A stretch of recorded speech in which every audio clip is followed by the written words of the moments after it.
Hello, good morning. Good morning again. This is the last working day of our European Regions for Smart Community Summit. We are going to have, that's a little announcement, a celebration of the Day of Europe, Sunday the 9th. It's going to be part of our summit. It's going to be a special live event in one of the most beautiful places in the world, in Alentejo. Hope next year you will be welcome in person, but you are welcome online nevertheless. Anyway, today that's the day for the regional leadership session with which we are closing the working days of this summit. I have to specially thank the President of the Committee of Regions to intervene in our session, and also to introduce and thank and acknowledge the hosts of this summit, our President, Mr. Ceia da Silva, and my Vice President, Carmen Carvalheira, who are leading the region in the European endeavor and are hosting the summit. That is the summit of all the European regions that are concerned, aiming to cooperate on the smart communities instruments to achieve the European decade. So today we are going to have an address from our president, but before that, introductory address from my Vice President, Carmen Carvalheira. So Carmen, please, the stage is yours.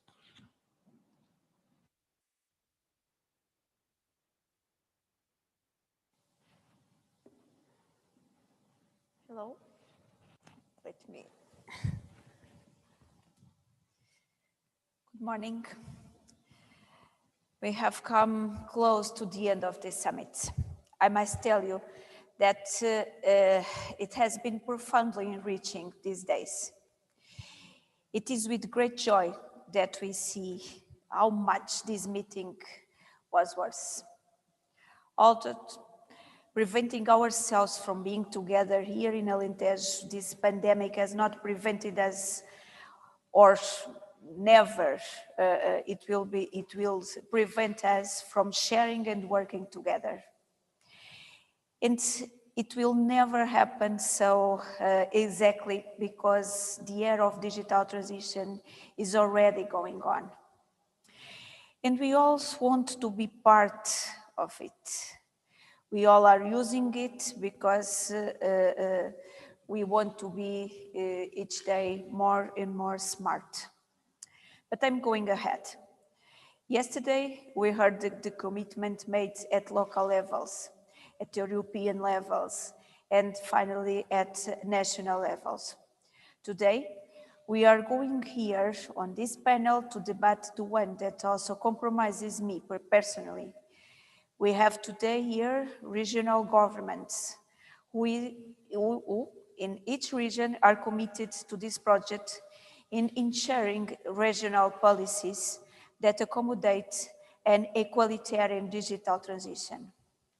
And because we are also proudly count on the presence of my dear friend and President of Alentejo, Ceia da Silva, I just want to say that please count with Alentejo to work together with you in this mission.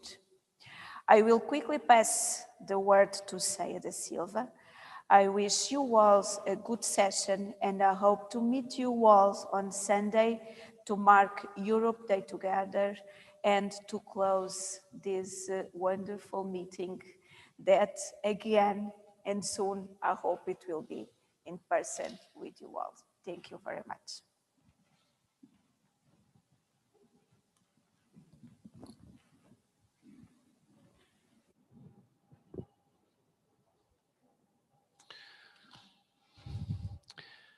Mr. President of Committee of Regions, esteemed fellow presidents, dear member of European Parliament, dear speakers, colleagues and friends.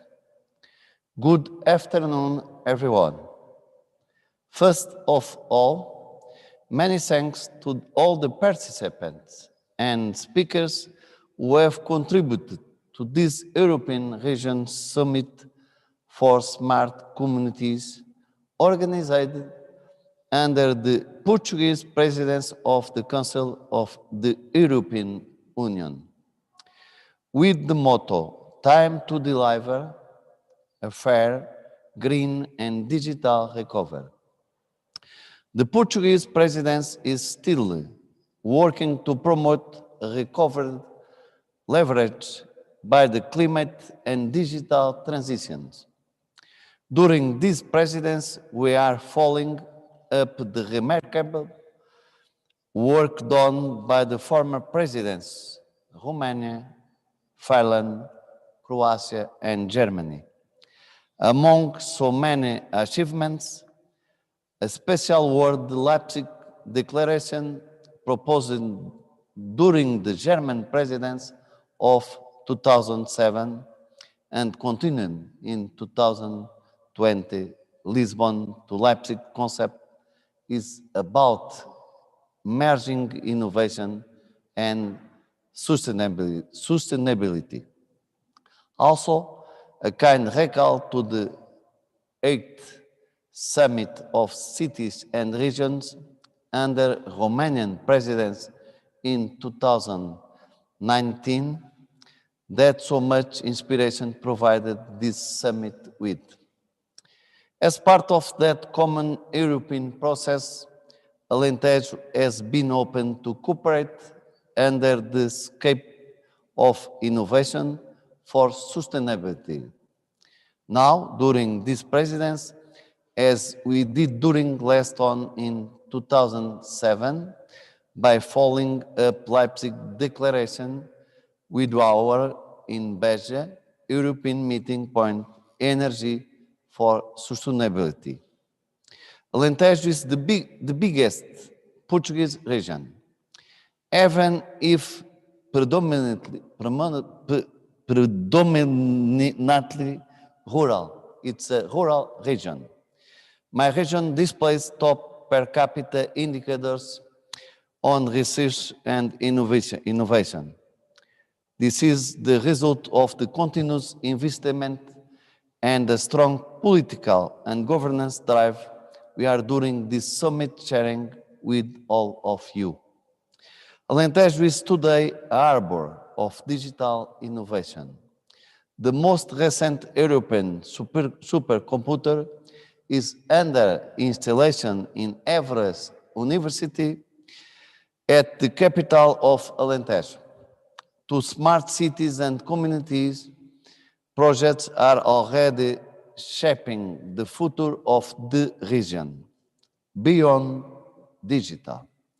My region is also a strong hub of culture and creative industries, thanks to the strong spirit of initiative that combines heritage, tourism, and cultural and creative industries in favor of the attractiveness of the territory. Capitalizing on the regional, natural, and human extraordinary assets with the recently approved Smart Specialization Strategies 2030, Alentejo aspires to be a cohesive, innovative, sustainable, modern, and unique region in Europe. During the last year, we have been going through an unprecedented crisis with significant social and economic impacts. With the Next Generation Europe Union program, the European Union opens a new chapter of building a better future together, more fair, green, and digital. Alentejo is willing and ready to build a better future together. This is a transversal commitment to this region, as it to establish the best and most competitive partnerships at the European level, being interregional cooperation on the key drivers for regional development. Education is for all, as an education society is made for all. In Alentejo, we host one of the most dynamic and lively universities in Europe.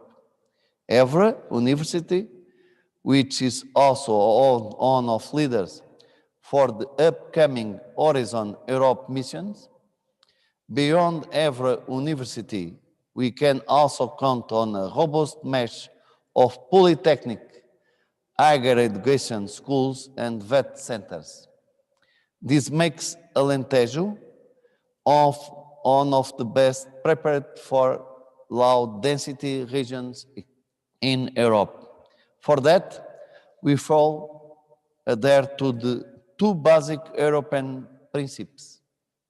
European needs an education area, and no one can be left behind. The environment is only battle we can lose. For centuries, Alentejo's Montado is an outstanding example of sustainability in preserving landscape and nature through generations. Alentejo is careful planning for deliver it with new generations. We do resiliently prepare for climate change, to adapt as well as to mitigate and preserve. Alentejo pioneers of the circular economy, water management, biodiversity conservation, coastal areas preservations, and respect of nature above all. It also does in intergenerational dialogue for climate and environment. A sign of cohesive and strong social fabric, also a lighthouse of hope for overcome climate and nature crisis. Alentejo invited all regions in Europe for dialogue and consultation on the environment and climate. It was with the Alentejo Green Deal initiative last October during the European Week of Regions, having closed our coal hour plant this year confirms that Alentejo Green Deal vision. Agriculture and nature are symbolic and symbiotic in my region, as they should be everywhere, urgently. Alentejo owns the largest freshwater reserve in Europe. We prepared for adapting to climate change long ago. That integrates with the symbolic landscape where agriculture and nature share the same territory in a sustainable, integrated process. Smart farming is a key priority for my region, adding value and technology to the agricultural sector. Also, using smart farming innovation for supporting smaller agricultural and rural enterprises, creating a diverse and resilient rural ecosystem. Finally, in Europe, we are at front runners in plotting European geographic indications.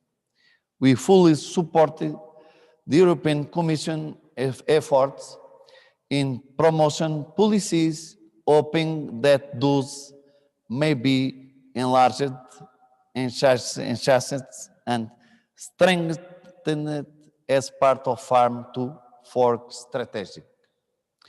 Industry is backbone of growth. Alentejo owns a strong, innovative, dynamic, and well-structured aeronautic cluster in Europe. Aeronautics is a tractor for other technology sectors and raise the technological standard of our industrial clusters. Alentejo explores the aeronautic cluster with its geostrategic position, serving Europe at its Atlantic gateway to interface with Africa and Ibero-America. This is also true in the digital sector. Our region connects Europe with South America digitally. And it is also the case for logistics, as my region hosts the largest ocean port for the whole of southwestern Europe, SING. Digital is future, and the future is digital. Alentejo has one of the most ambitious digital agendas in Europe. Recently approved as part of this smart specialization strategy. My region leads the smart communities movement in Europe with the leading of this Auro Rural, which purpose is to deliver a dense network of smart communities. Alentejo has just proposed to the European Commission to develop a pilot group of smart regions front-runners in Europe to accelerate the process of exchanging best practices on strategic co-design.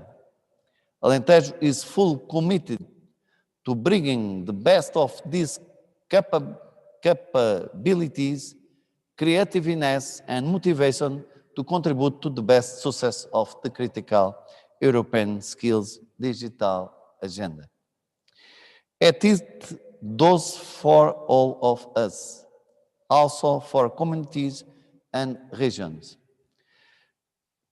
Health comes first.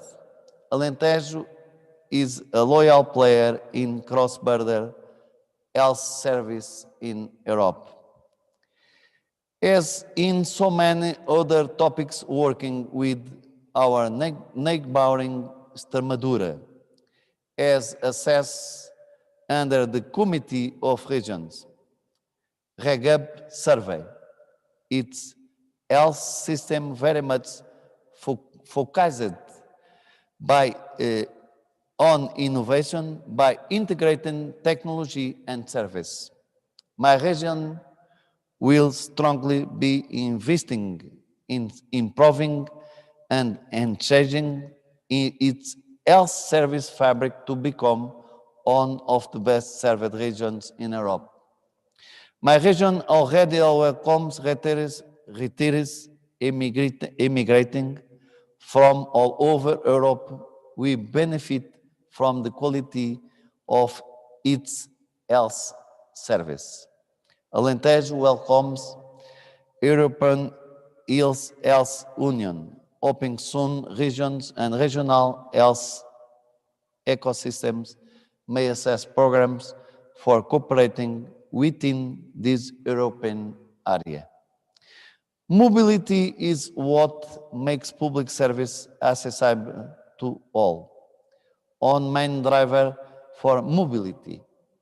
All citizens in Alentejo just fair and effective access to public service and goods, such as health, culture, sports, education, leisure, work, and fruition of nature and territory.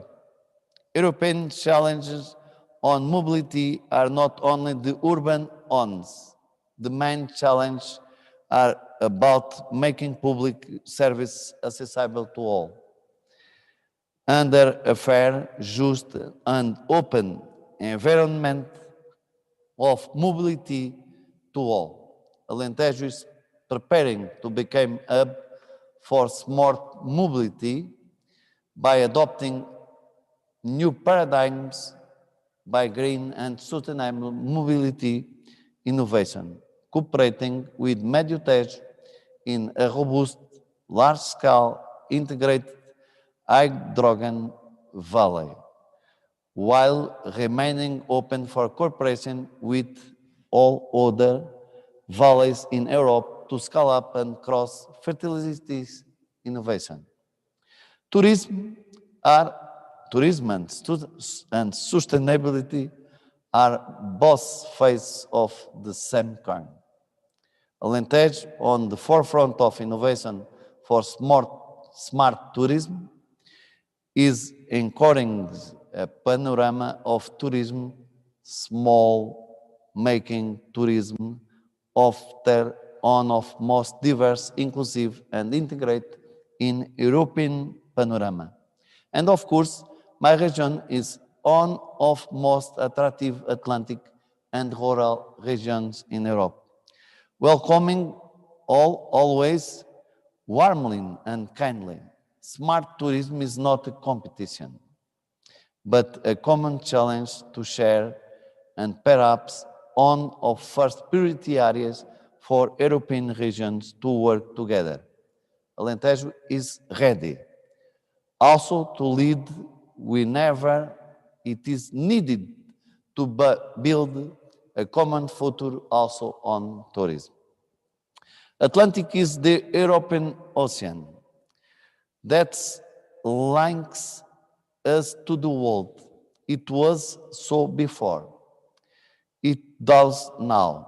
It will be so in future. Alentejo is the Portuguese large coastal region and one of the best preserved European shores. One of the best examples for biodiversity and nature preservation. Accordingly, the maritime strategy has been a key priority during the years and a priority axis in the inter-regional cooperation for maritime agendas. Alentejo is a loyal, committee, and active member and partner of the Atlantic Arc for CRPM, as it will be a key player of the upcoming Atlantic macro region. Some say, and they are right, no culture, no future.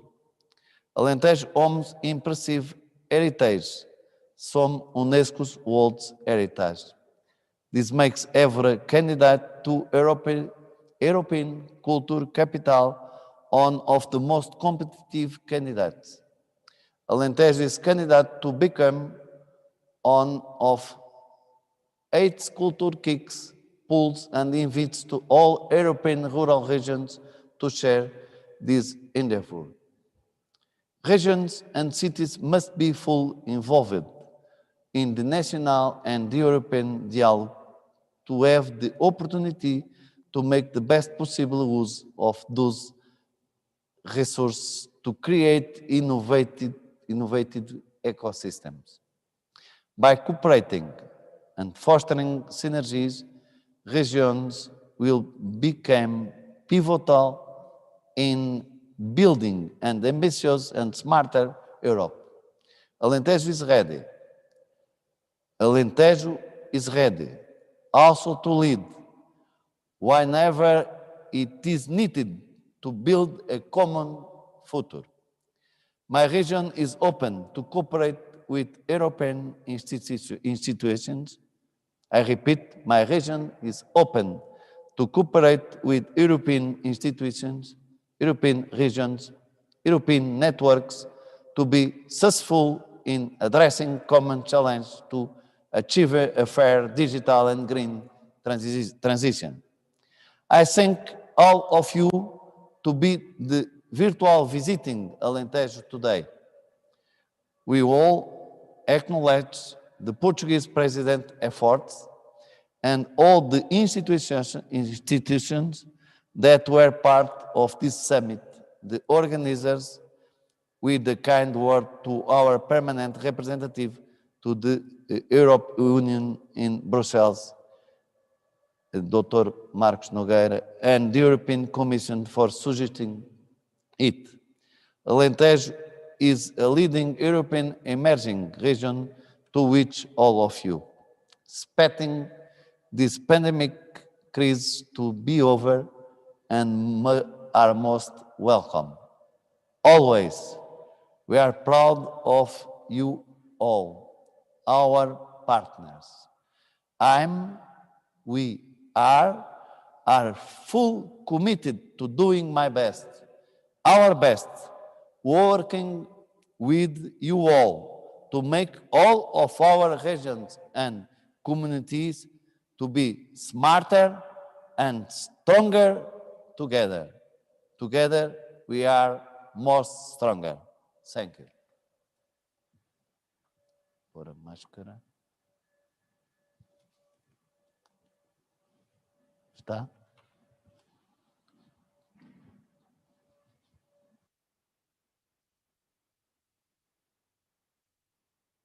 Thank you, President. Thank you so much. I have to apologize on behalf of our President, Ceuta Silva, and my President, Carmen Carvalheira, because I know they have to leave. They have a meeting with the government in Lisbon, so that's we will follow the session without them. Thank you so much for your speech. That's always comforting to know that we have in Alentejo the political will and the political drive to really to be present, useful in Europe, open for cooperation with other regions.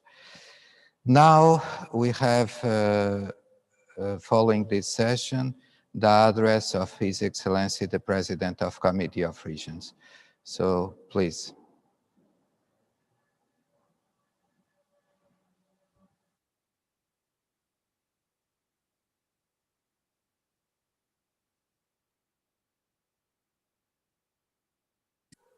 Dear President, dear Vice President, dear colleagues, ladies and gentlemen. Now, as we start tracing a pathway to recovery, regions and cities are once again at the forefront of our response to the COVID-19 crisis. Member States' central governments count on their regions and cities' experience, on their infrastructure, and most importantly, on their closeness to citizens for the implementation of the vaccination process. As we steadily lift the lockdown measures, Europe looks to its mayors, governors, regional and local councillors, counting on them to ensure that we can reopen our economies safely and efficiently. The COVID-19 pandemic is just one example of how regions and cities are crucial for the implementation of policies, whether they are decided in the member states' capitals or in Brussels. But Europe is not merely two-dimensional, with the Union on the one hand and its member states on the other.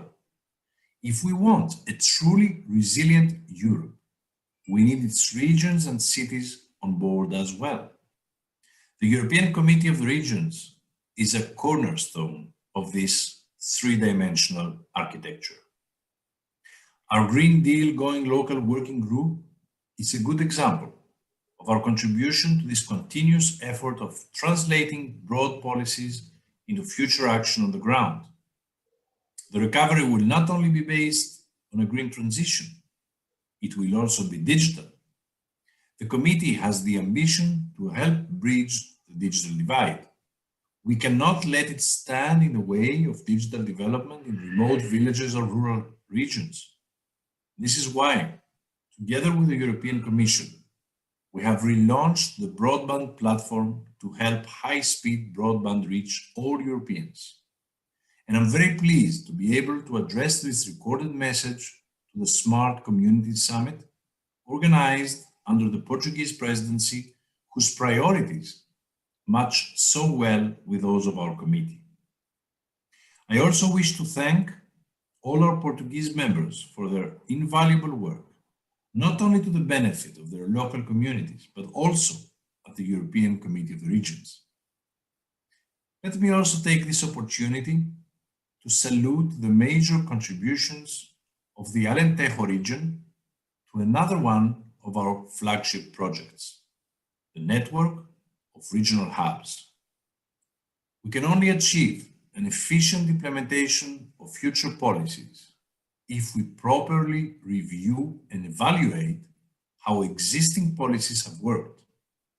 So the network of regional hubs is there to ensure that the user experience of regional and local stakeholders is part of those reviews and evaluations. The regional hubs can access decisive policy instruments, such as the Commission's Fit for Future platform, to provide input for the Commission's policy fitness checks. This is exactly how the combined determination of the committee and local and regional administrations can lead to real impact on the Union's policies. The network of regional hubs is a good example of smart community of regions and cities teamed up to share their unique implementation knowledge, benefiting a fair, green, and digital recovery. The success of the network is in no small part thanks to well-performing hubs such as Alentejo, and the committee is really grateful for that. Dear colleagues, you're about to see a number of testimonies from the regional hubs in which they convey their enthusiasm for being part of a smart community of regions. This summit is a welcome opportunity to discuss the design of common actions for a green, digital, cohesive, and resilient Europe. Hand in hand, we can reinforce our European house to help it resist future storms. For that, the Union provides a roof that protects the member states, make up its strong walls. But a house always needs solid foundations. And those foundations will depend on the strength of our regions, of our cities, and our villages. So thank you very much for this great opportunity.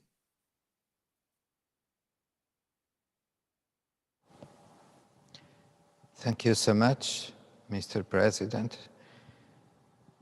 That's great, your words of encouragement. So I can't be more thankful that indeed you addressed REGAB,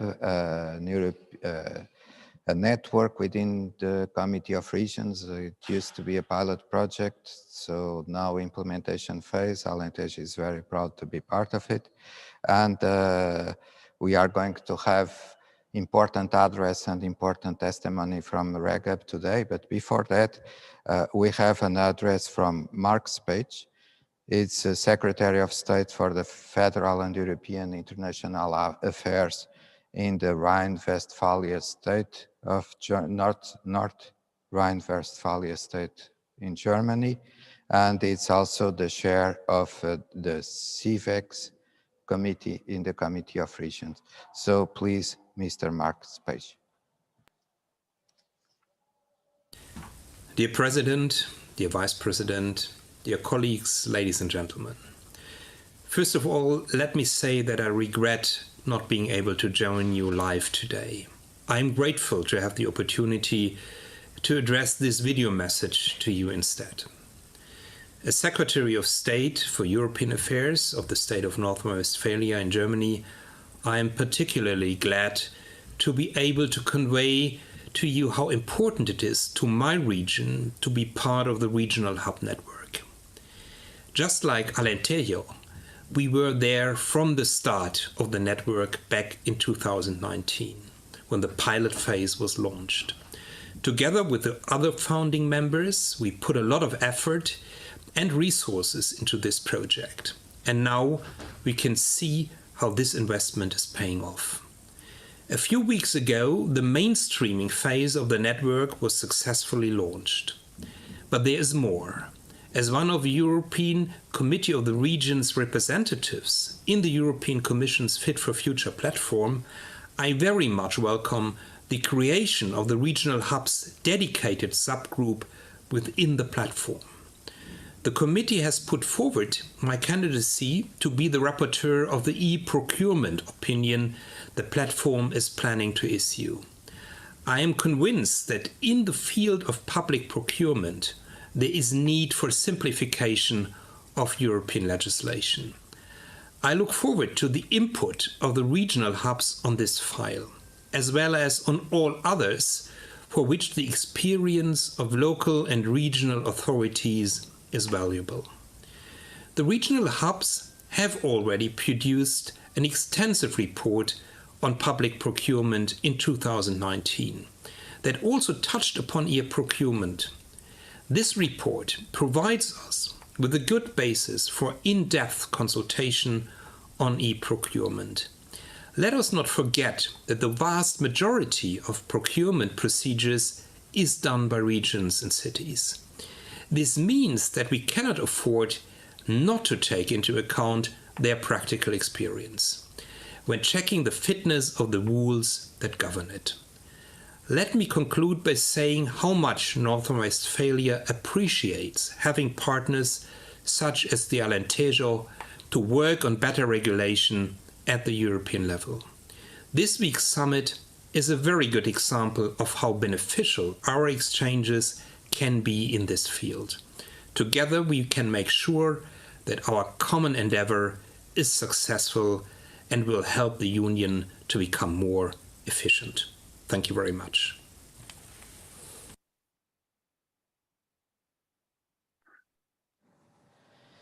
Thank you. Thank you, Mr. Secretary of State. This is the regional leadership session, but that's also a little bit REGAB session. So we are very proud of being one of the founding members of REGAB. REGAB, it's really a step forward in order to engage within the legislative process, the European legislative process, to engage with the regional hubs to make it possible for one side to get feedback from the regions directly, and on the other hand to get people in the region, the institutions, the citizens finally more involved in the legislative process, to make it stronger, to make it more robust, to make it more resilient. And now it's my pleasure, also personal pleasure, to have the opportunity to introduce Rainer Stephens, who was behind all this movement, leading REGAB and making all the efforts to put it together very successfully. REGAB now it's really an instrument that's inside the core of the contribution the Committee of Region is bringing to all the European architecture. So thank you, Rainer, so much for everything you have done, for everything we have done together.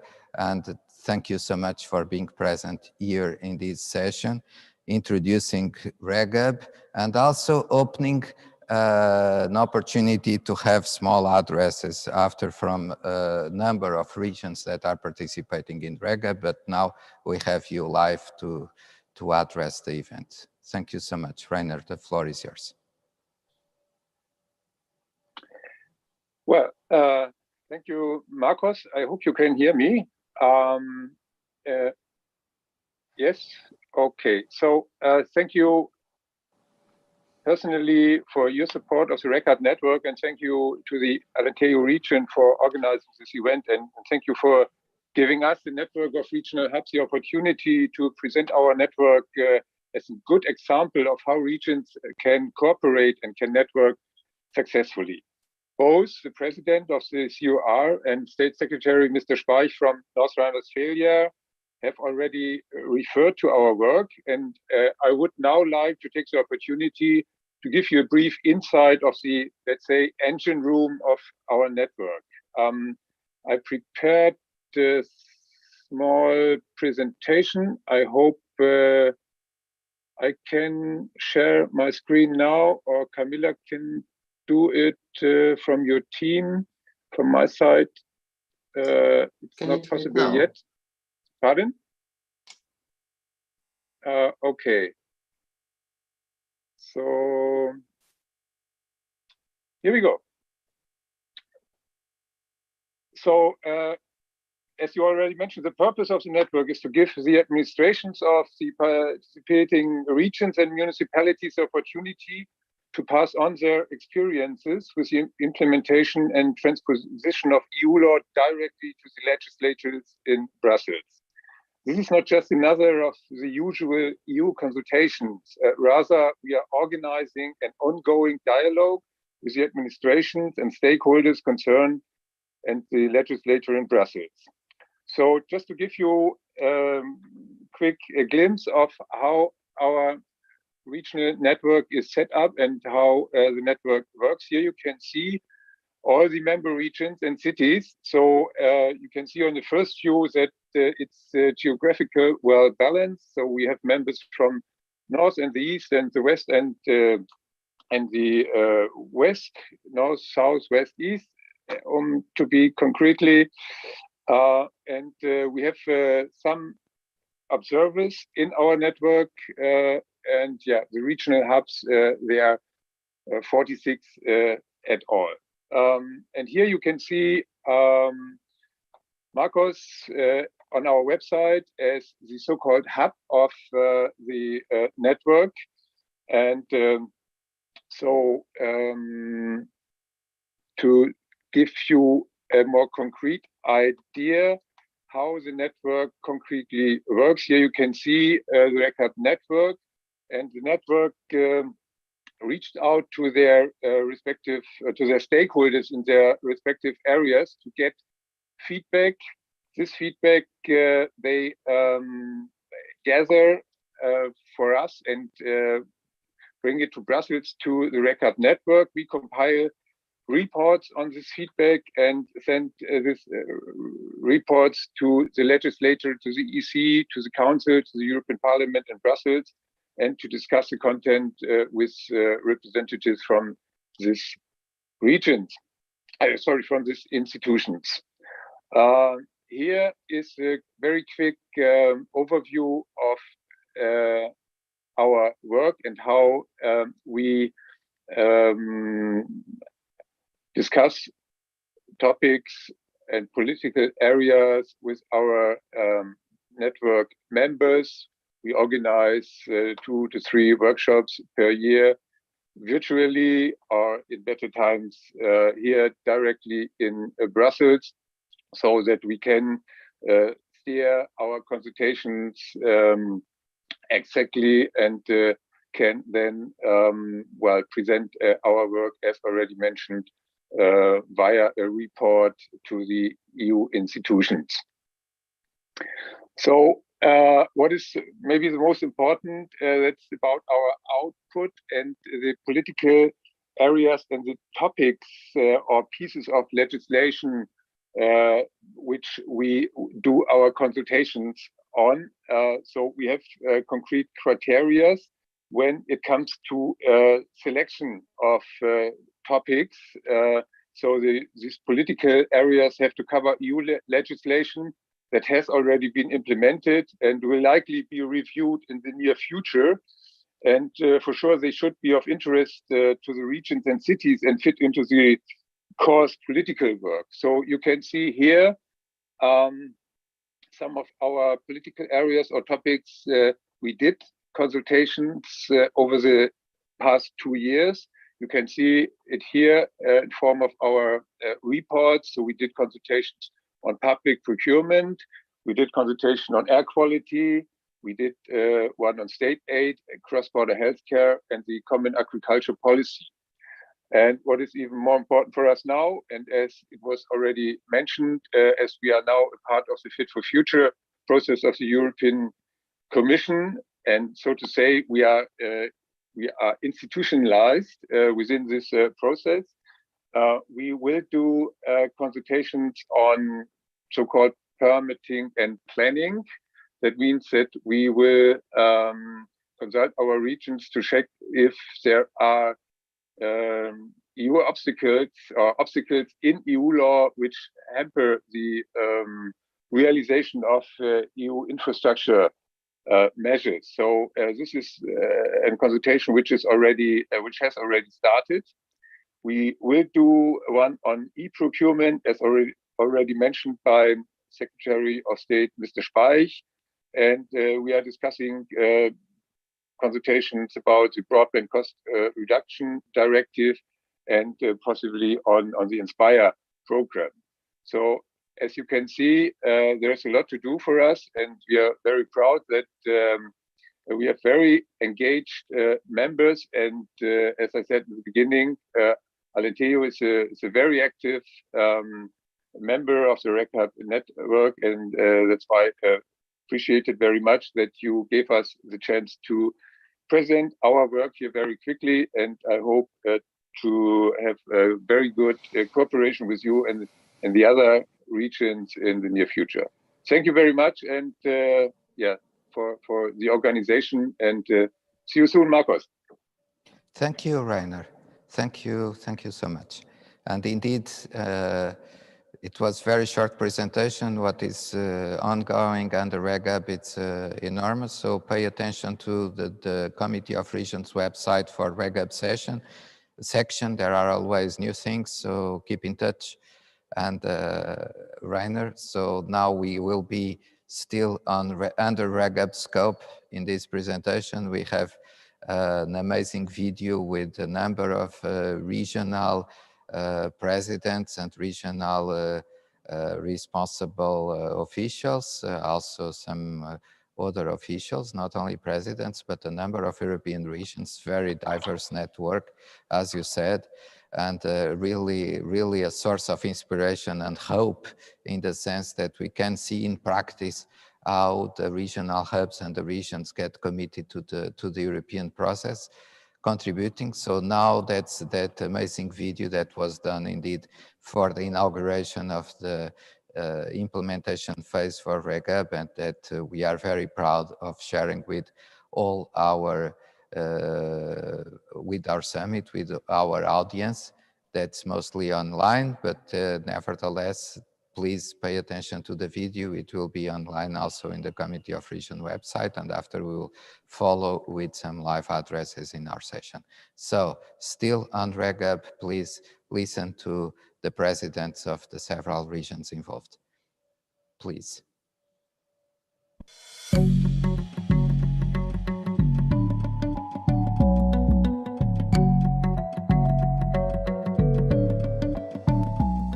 En la región de Murcia estamos preparados para ofrecer toda nuestra experiencia y conocimientos sobre la implementación de las políticas de agua.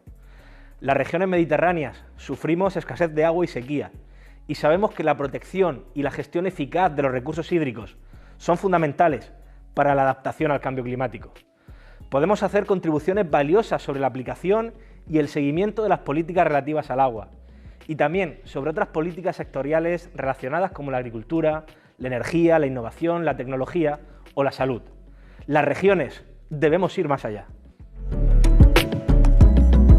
Our region is committed to the implementation of the EU agenda in terms of both democratic participation and shared planning. We recently translated the commitments of the Agenda 2030 and the European Green Deal into a regional pact for labour and climate that we signed together with all municipalities, universities, economic, social and environmental stakeholders in order to share a common vision of the future and common objectives to invest in knowledge, green and digital transition and the fight to inequalities.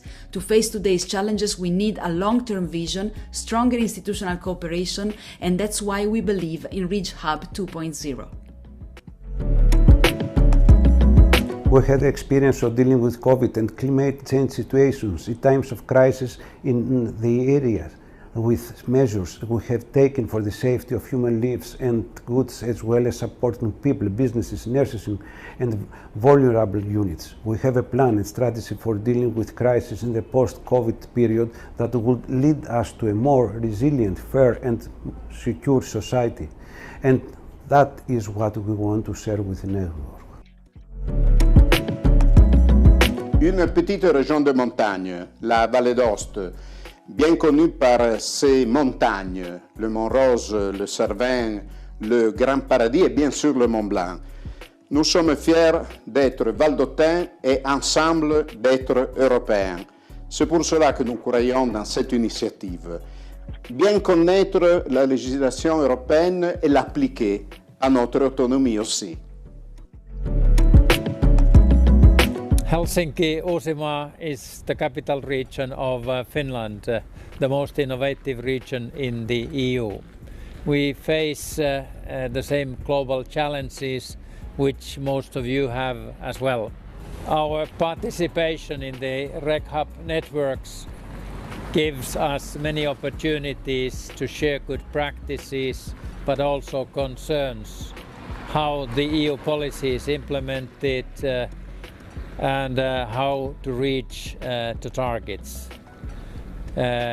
We look forward for the collaboration to get the EU lawmaking to fit for the future together. The diversity and expertise of our territory can enrich the RegHub network. Among the 311 municipalities of the province of Barcelona, we have a powerful metropolitan area surrounded by a network of strong medium-sized cities, as well as urban and rural municipalities, from coastal cities to mountain villages and from micro-villages to global cities.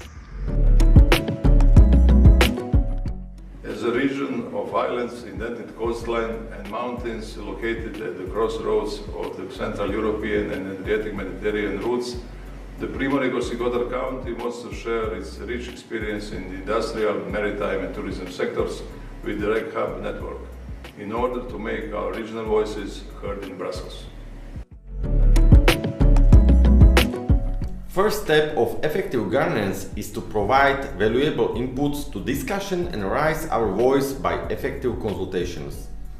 I am happy that RegHub involved us again to the processes, so Košice South Governing Region, which is located on east border, can give its perspective to European policymaking with particular points of view on regional cooperation within EU and non-EU regions. Our contributions to RegHub are distinctive because we are the natural gateway to the European issues on the territory. As Regional Council and Managing Authority, we work every day with various partners within the projects we support or within the framework of our policies. They are our resources for RegHub consultations. We conduct interviews with them and compare opinions. By this method, we grasp the reality on the ground and transmit it to the network. My region, Brandenburg, is part of the German capital region and a border region. In the RegHub project, regional administration and legislation are working together. Thus, we can contribute administrative and legislative experience in implementing European law to the RegHub network, especially when it comes to cohesion policy. As we share a long border with our Polish neighbors, cross-border cooperation is very important for us. Timiș is a diverse and multicultural border region of Eastern Europe, the largest county in Romania. It has almost 700,000 inhabitants that make for a thriving economy which appeals to investors and for a major innovation and academic center. We can offer the experience of a large variety of stakeholders to the RegHub network. Dear ladies and gentlemen, my country is situated in northern Germany and it is a part of the metropolitan region of Hamburg. As a suburban local authority, we can contribute with special issues on housing policy, demographic change, mobility, nature protection and other challenging topics which are typical for the surrounding of a big dynamic city like Hamburg. We are looking forward to an interesting exchange with other regions. Thank you.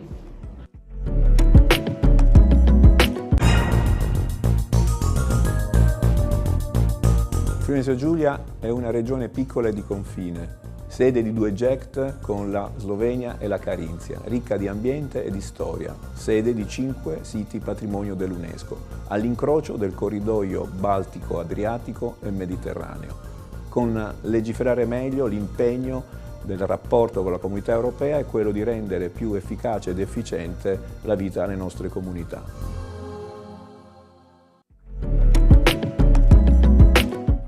From the Community of Madrid, we can provide our special status as a capital region. All the administrative levels that implement European Union law are present here.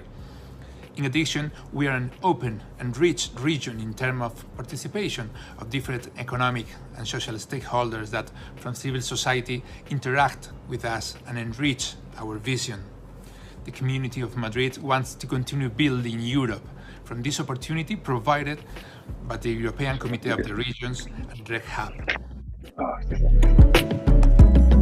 My region is a trilingual border region with about 530,000 inhabitants in the Alps.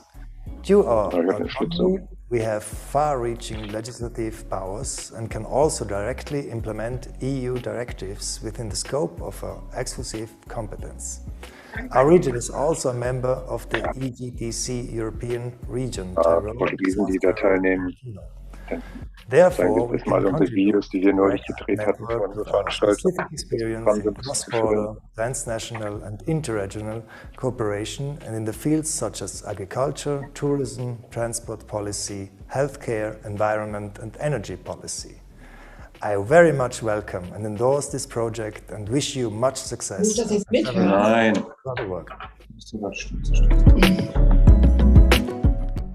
Harghita country is a mostly rural and mountainous area with high potential in tourism, agriculture and biocultural diversity.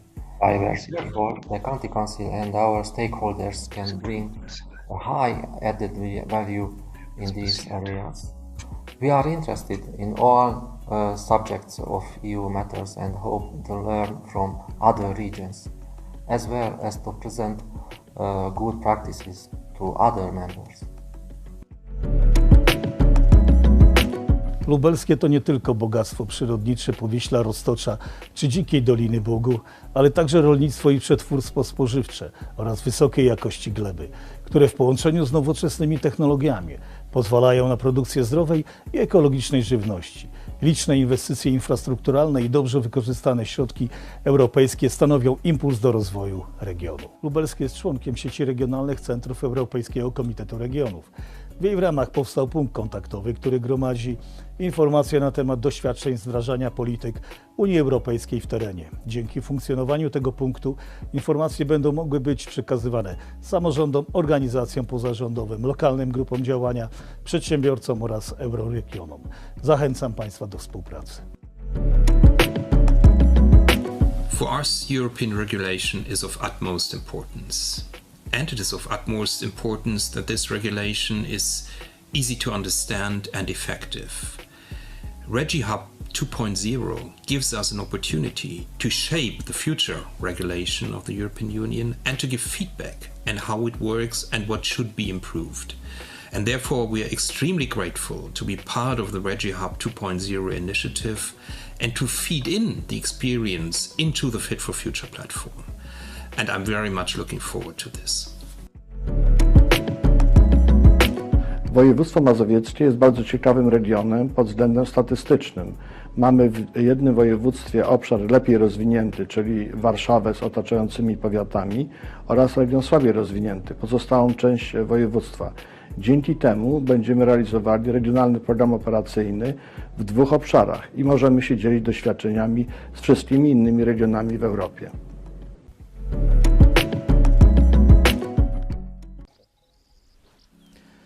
Falo-vos de dos lugares da Europa com maior beleza paisagística, biodiversidade e respeito pela natureza. São estes valores que nos fazem acreditar na sustentabilidade do nosso território. Somos portadores de uma rica e secular história e de um povo muito hospitaleiro que tem muito orgulho na sua história secular. Assinalar o Dia da Europa neste local tem para nós um enorme significado e é o momento certo para reconhecermos o grande contributo que as políticas europeias de convergência regional têm dado ao desenvolvimento sustentável de todo o Alentejo. A Europa tem-nos assim permitido preservar o nosso rico património, criar modernas infraestruturas públicas, apoiar e desenvolver todo o nosso tecido empresarial e ajudar-nos fortemente a promover esta região no mundo como uma das melhores para visitar viver e investir. Simbolizamos na requalificação destas muralhas de Monsaraz a intervenção da construção europeia no nosso território. A envolvê-las, o Lago Alqueva, o maior espelho de água da Europa, é também um bom exemplo de aplicação de fundos europeus em benefício das comunidades locais.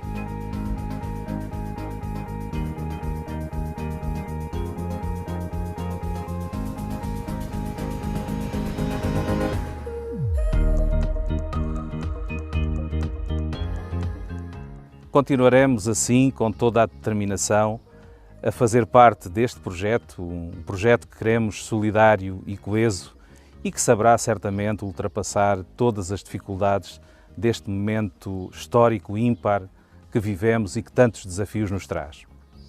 O Alentejo é uma região que quer ter um papel importante neste futuro e a Europa pode contar connosco.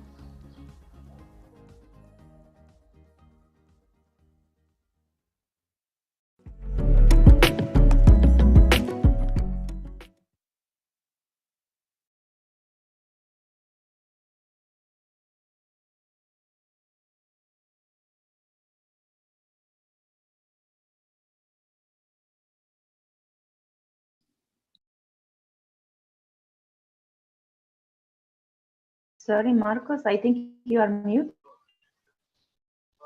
We cannot hear nothing.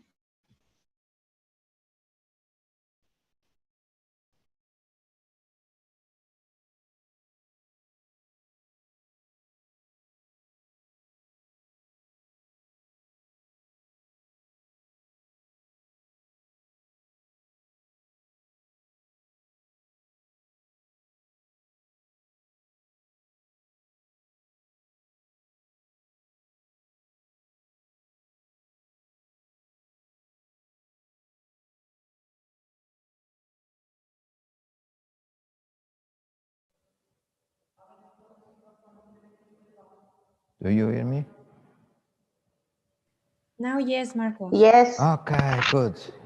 Apologize for this break. Technical detail that something went wrong.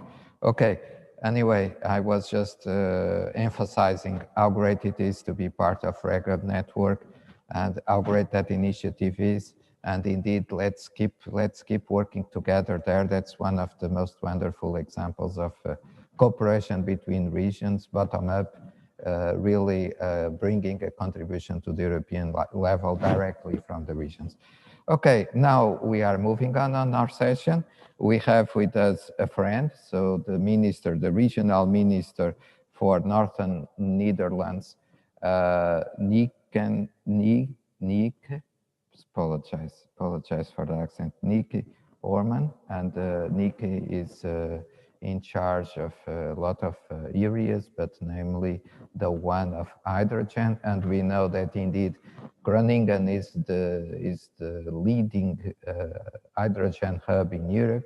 We had in the speech of the State of the Union from Mrs. von der Leyen the importance of the regional hubs for hydrogen, the regional, the hydrogen valleys. So that's a good link between what we have seen, the commitment of the regions with European affairs, and indeed in practice, how can we bring these regional hubs to innovation and use it for the future, indeed to get the European decade, the European Green Deal achieved. So that's why we are so proud, happy of having in our event the regional minister, Nieke Oorman.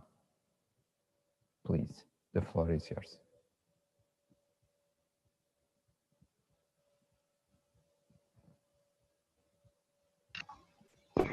I think we don't have a regional minister yet, so perhaps we can move on to another two speakers. Yes, if by some reason. Yes, I'm in touch not and online, just, okay. Yes, not so yet. Okay, let's move on. We have one of our rural regions from Norway, so that's also part of this European adventure. And the H2020 Aurora is the key project for smart communities, and Norway is indeed very present on that effort.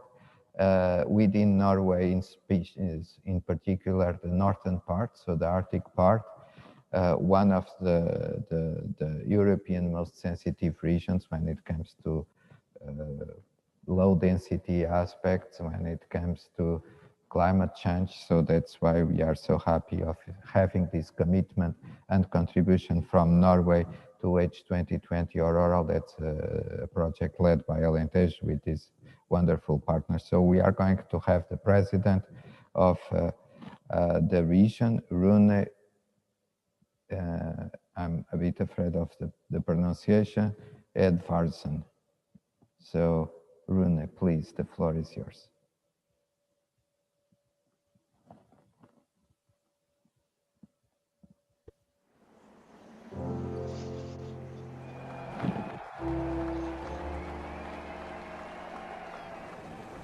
Hello from Narvik in the Arctic. My name is Rune. I am the mayor of Narvik and president of the Hålogaland Council. We are getting ready to host the world's biggest winter sport event, the Alpine World Ski Championship. We want to be the host, and the future technology is important.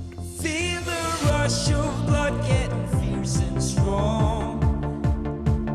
Feel our hearts are beating in unison. Hear the winds rejoicing, the mountains roar. We welcome you to the north.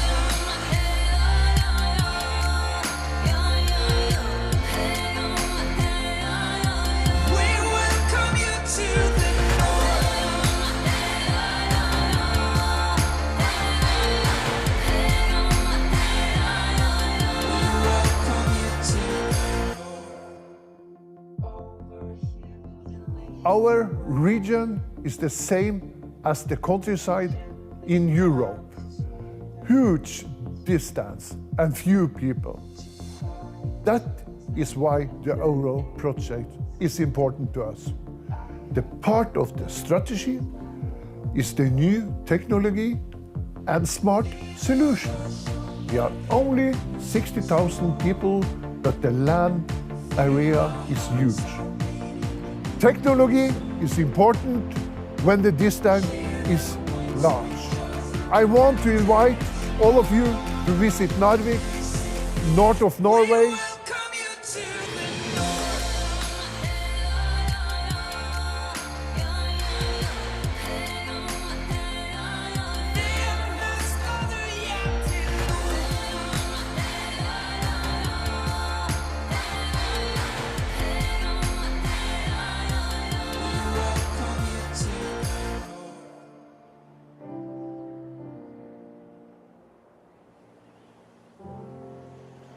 To see the fjords, to see the northern lights, and alpine skiing in our wild and free nature.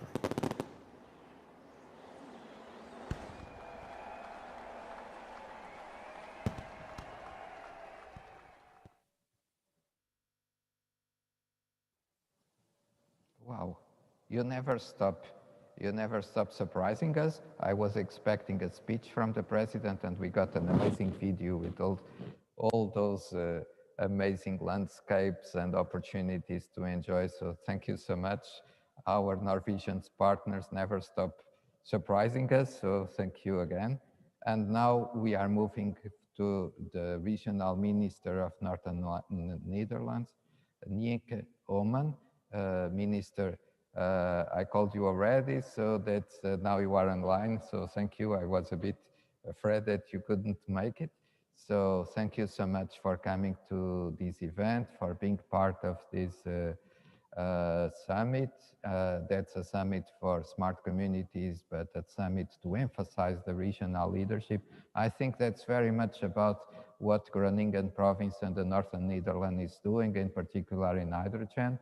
And I was mentioning in the introduction the hydrogen valley you manage. That's indeed the the leading valley, I would say, in Europe.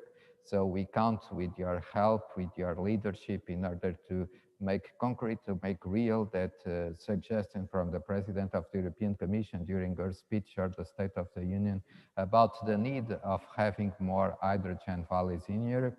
So please bring us a little bit of your experience and that inspiration we can get from your province. Minister, the floor is yours. Thank you very much for the wonderful introduction. Yes, indeed, my name is Minke Holman, and I was a little bit too late, so I'm sorry.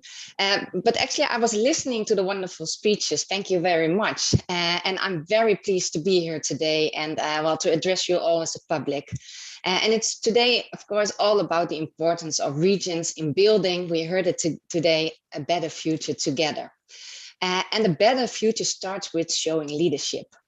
And actually, our leaderships exist of setting clear climate ambitions for safe investment climate. And the cooperation between the companies, the industry, the knowledge institutes, and the government is the most important in our region. But actually, we can't have a really, well, how can we say, a better future together without working together. So actually, the most important part is working together as regions. And I think this is a tremendous opportunity for our European local and regional leaders to meet and to lay ground for next cooperation. And this event is a wonderful platform to share our regional ideas so that other regions like yours, of course, can use these ideas as inspiration. And perhaps by inspiring each other, we can set up a common vision and a plan for smart communities of tomorrow. And we really love to contribute. But let me start with the question why I'm presenting on behalf of the Northern Netherlands, on behalf of my region. Well, actually, we were the first officially recognized hydrogen valley in Europe. And hydrogen valleys, already mentioned, were a prominent topic in the State of the Union speech of the President of the European Commission. And her message towards the European community was clear. The European Commission needs to help develop more European hydrogen valleys. And this is where we, as a region, step in and are ready to share our experience with you, ladies and gentlemen, here all together. And today I'd like to tell you some more about how we have started our green hydrogen journey and how we have managed to be here where we are today. Actually, our region has been an energy region already since the 60s. We were exporting natural gas to the Northwestern Europe, and the energy sector provides 20,000 jobs in the region. And of course, natural gas brought us prosperity, but unfortunately, it also brought us earthquakes during the natural gas mining, and it did damage our houses, also my house. And therefore, change is needed. And of course, for the sake of climate change. And we see hydrogen as a part of this change, a part of the solution that we were looking for. And the transition to green hydrogen offers us the possibility to be a frontrunner in not only our country, but even in Europe, bringing us a faster energy transition and the possibility to retain current jobs and even attract new jobs. But this front-runner potential was recognized by the Fuel Cell Hydrogen Joint Undertaking, and who rewarded us with a grant to the Heaven Project. And this project is the starting point for the creation of the first hydrogen valley in the EU, as already mentioned in the introduction. And as Northern Netherlands, we have a unique potential to harness the potential of green hydrogen. The company, Gasunie, a net infrastructure company, possesses of an extensive gas infrastructure with the capacity to transport molecules to the region, to the Netherlands and abroad, and therefore connecting different regions. Because we can use this infrastructure for hydrogen trading and export as well. And thanks to the Knowledge Institute and human capital in our region, we have vast expertise on gas and hydrogen trading, transport and innovation. And last but not least, we have the physical space available at strategic locations for hydrogen production at industrial hubs, regional offtake markets, such as industry and mobility, and large wind potential in the north of the northern Netherlands and at sea. And in our region, we are extra motivated to green our energy supply, our industry and our mobility. And we are also extra motivated to work together. In October last year, we published our Northern Netherlands Hydrogen Investment Plan, together with a number of companies, public bodies, and the knowledge institutions in our region. It's an ambitious investment plan, and it consists of project pipeline with more than 50 hydrogen projects over various sectors, with a total investment value of 9 billion euros. And furthermore, it contains a roadmap to realization, given policy recommendations and an implementation plan. And we shall use this plan to kickstart the hydrogen economy in the Netherlands. We all see the unique possibility to revive the hydrogen ecosystem with the potential to supply vast amounts of green hydrogen to industrial clusters, not only here in our region, but also in the rest of Northwestern Europe. So elaborating and putting together what such a plan requires, it requires regional leadership. And actually we needed a shared vision. And as a regional government, we set out and pursued this vision and ambition. And as a regional public authority, we did develop clear ambitions on the regional energy transition, and thereby providing a safe investment climate for companies. We provided support for the company projects. But good regional leadership not only means to give support, but also means to empower others to provide their share. And so we did. We managed to integrate sectors and to accelerate the transition. And give you a short example how we did that. We started from the beginning with a triple helix cooperation to ensure that all important elements to the hydrogen value chain were targeted. And as a consequence, we have now a group of closely collaborating companies, regional and local governments, and knowledge institutions. Together with them, we share both the ambition, the strive to create a hydrogen ecosystem, and develop large-scale and low-cost hydrogen production and applications. I firmly believe that also in enhancing transition, we need regional leadership. This is crucial. In the case of hydrogen, we as regions can showcase how a hydrogen value chain works on a reachable scale. As a living lab, we can share our knowledge with other regions. And when our endeavors have proven to be successful, we like to share everything with you all. Also at the national and the European level, stakeholders can learn from our experience. In this way, regions can function as a blueprint for other regions. We can really connect to each other. By collaborating, regions can also expand their established value chain to nearby regions, so that these can also scale up their hydrogen economies. As such, regional hydrogen economies are the perfect starting point for a global movement towards a real hydrogen economy. And we as a region are really motivated to scale up our region valley experience to a global hydrogen economy. So let me conclude with some final remarks. Let's collaborate at regional and EU level to facilitate and stimulate cross-border cooperation to expand hydrogen valleys. And to do so, I count on you and your regional leadership. Thank you very much. Thank you so much, Minister. Thank you to be here. Thank you also for the cooperation that through your representation in Brussels was offered, not only to us, I have to say, but to all other hydrogen valleys in Europe. So that's really enjoyable to work with you. And thank you so much again for coming and addressing the audience today. Thank you. We are moving now to keeping this geographic balance and to have an overview of Europe today a little bit on this, through these representations and through these testimonies and the presence from regional leaders.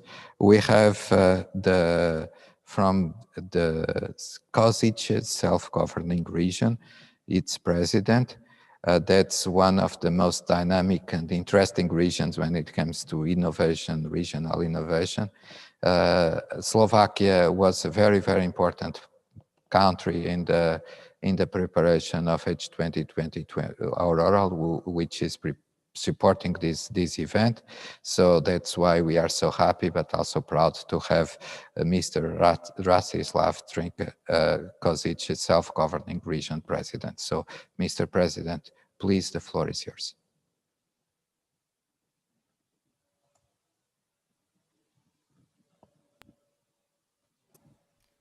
Dear Mr. Presidents of the European Committee of the Regions, dear Presidents of the Regions and speakers, ladies and gentlemen.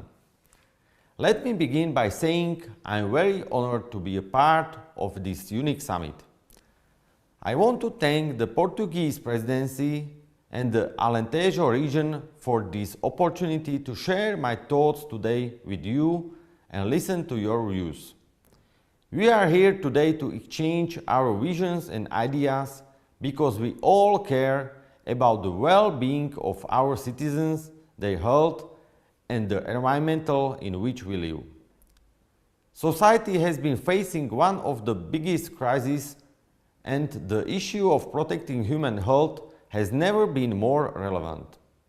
As the president of the Košice self-governing region, I am convinced that regions are and must be leaders of recovery and innovations.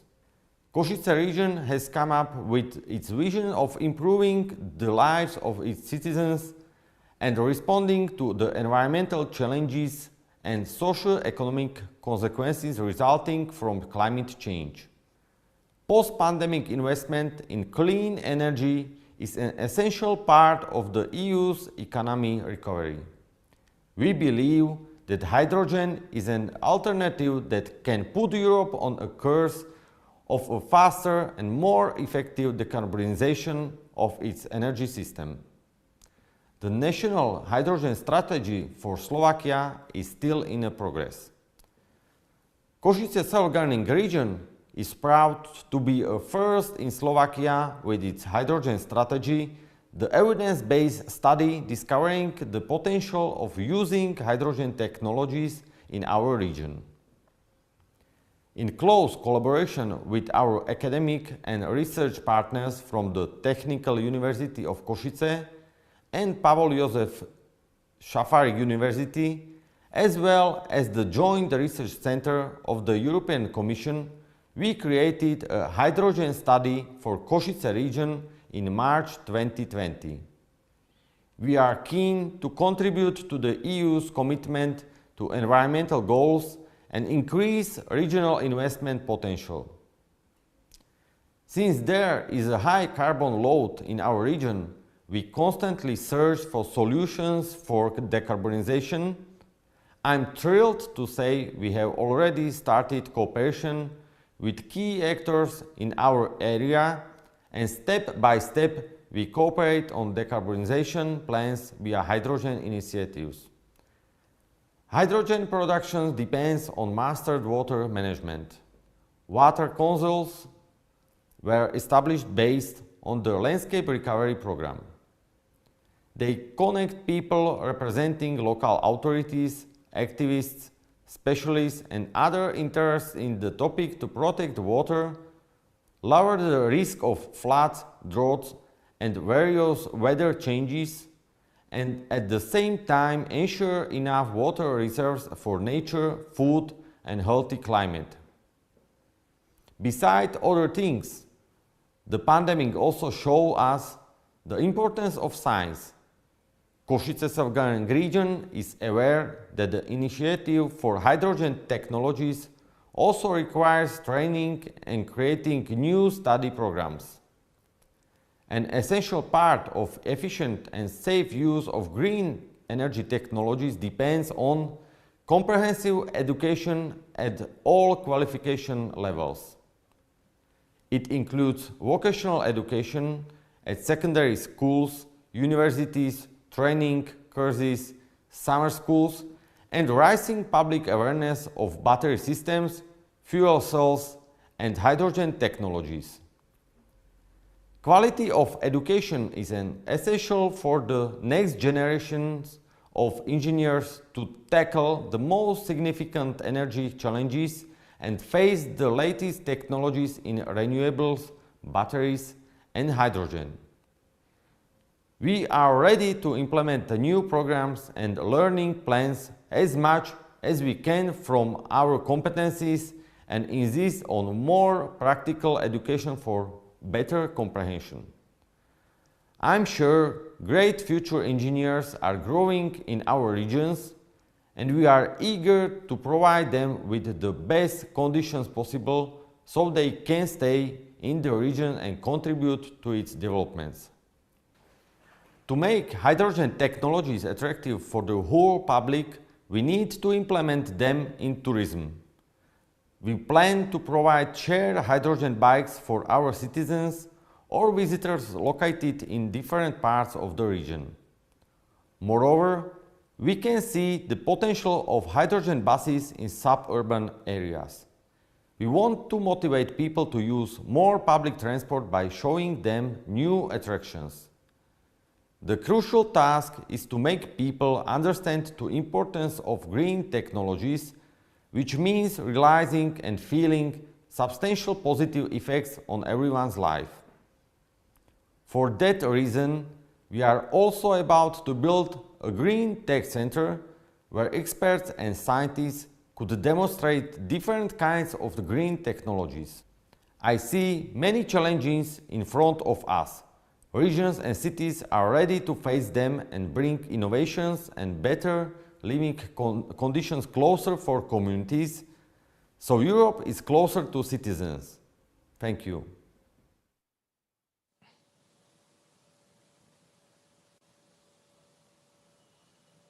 Thank you so much, Mr. President. I hope you are hearing me.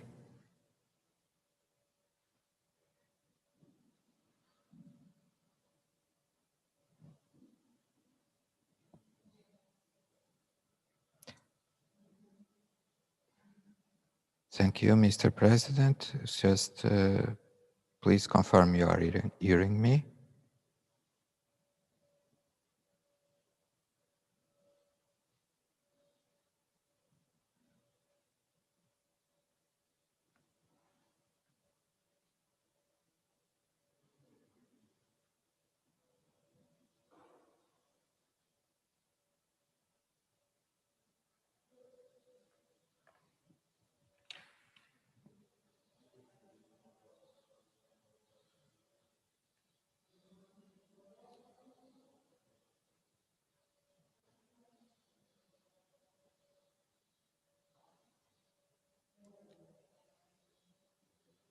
Please confirm you are hearing me.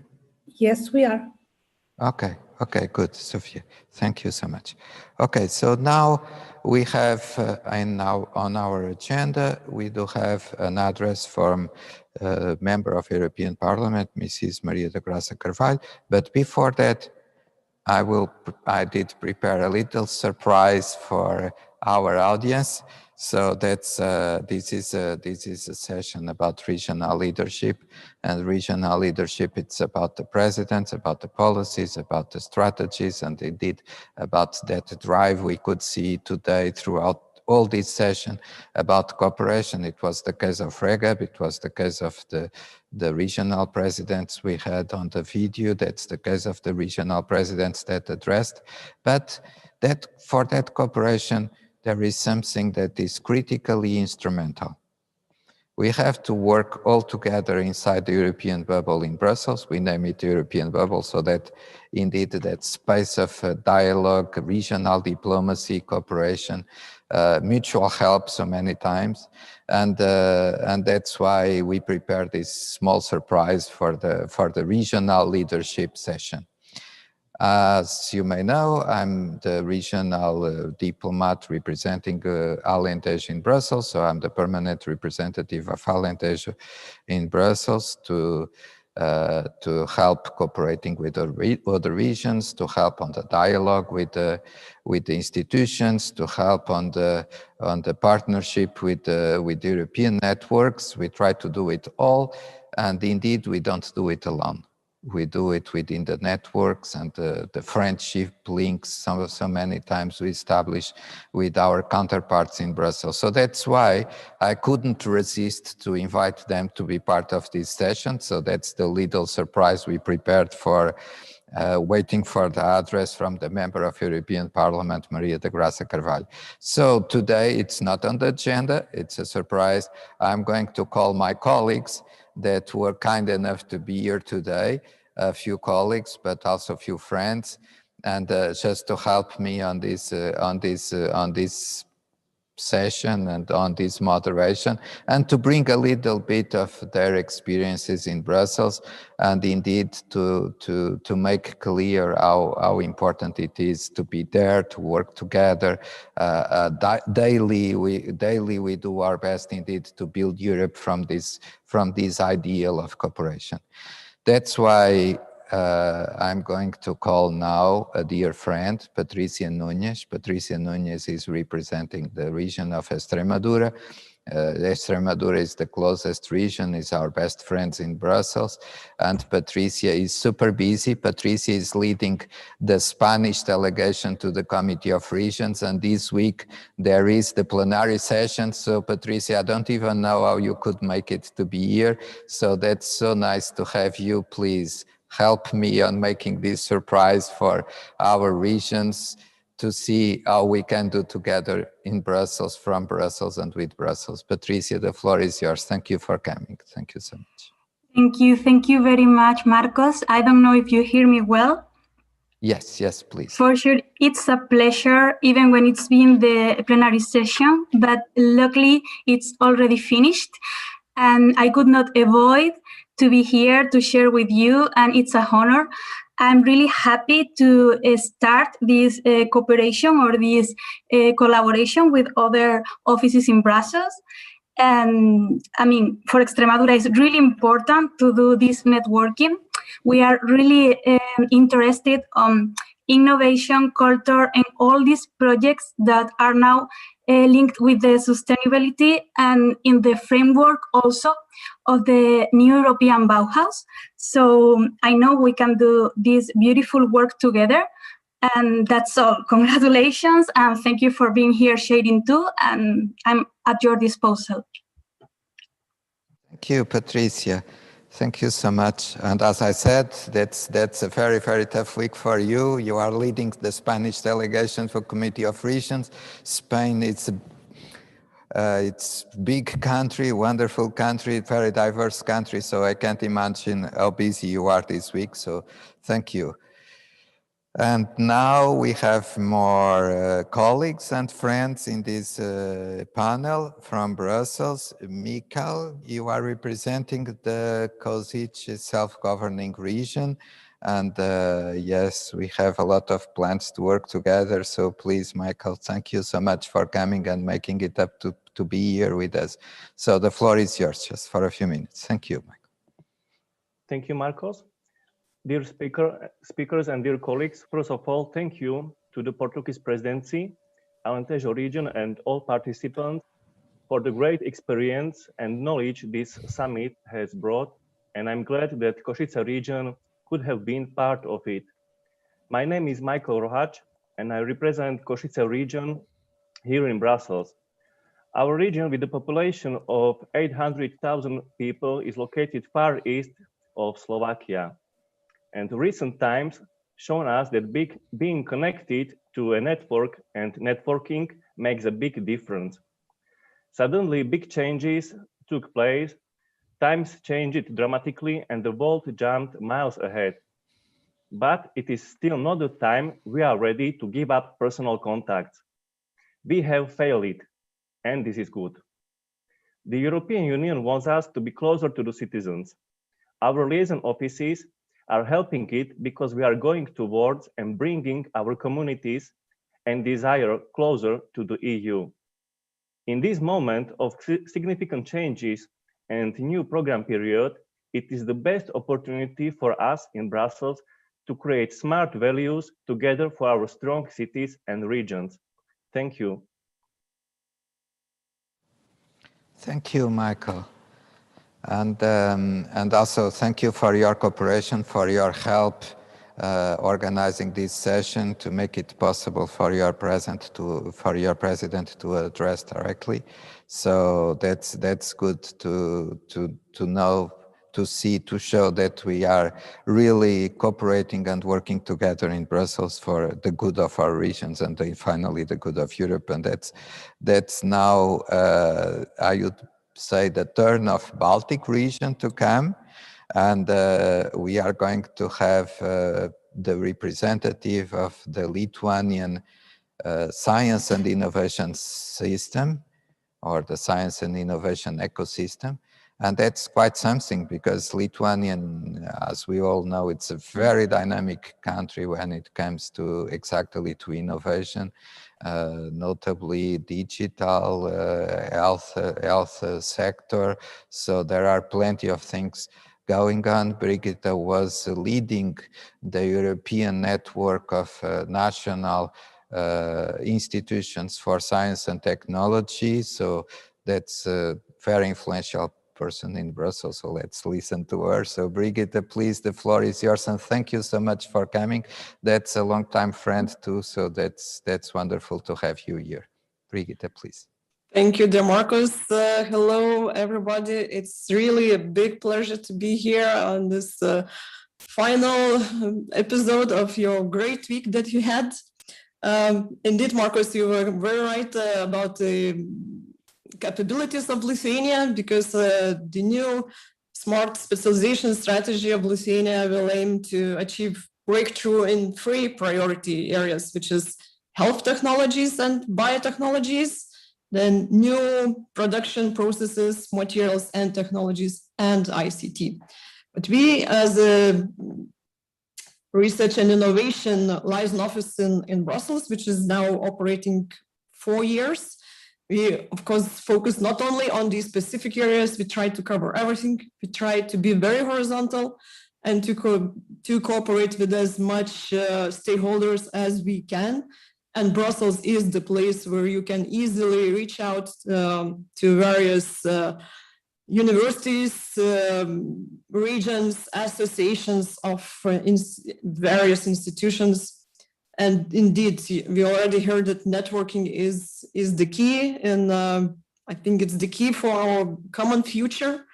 We cannot achieve a lot being alone, especially with all the complexities that we face together today, all the complex global challenges. So here the networking is very much important.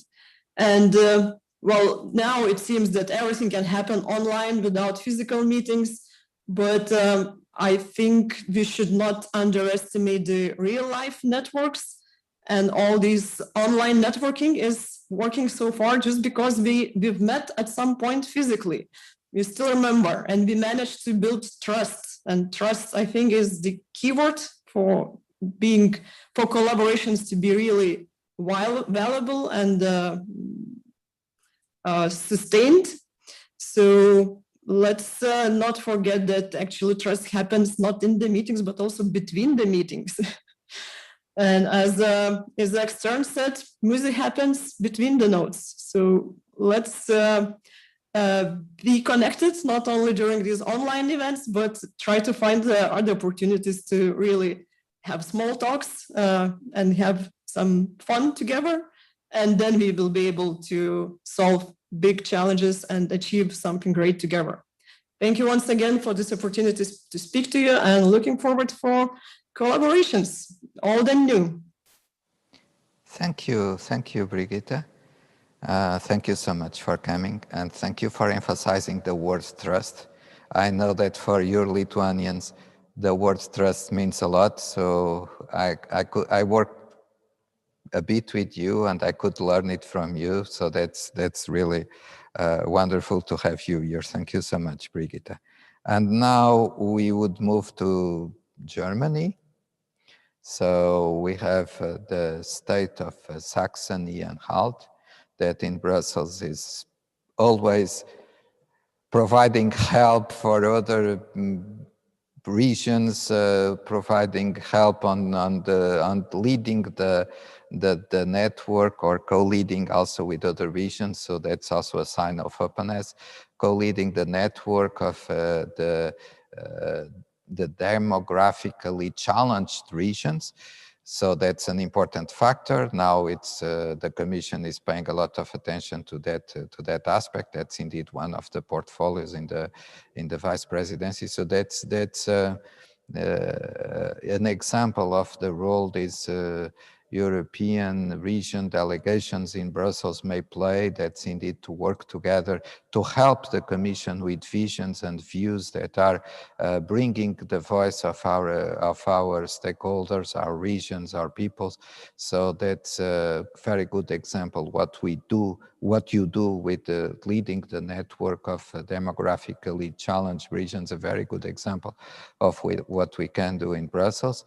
And thank you so much also for the support to this event, Silke, and for all the cooperation along this time. It was wonderful always to work with you. And thank you so much for coming and helping me on these final moments of the summit. So please, the floor is yours.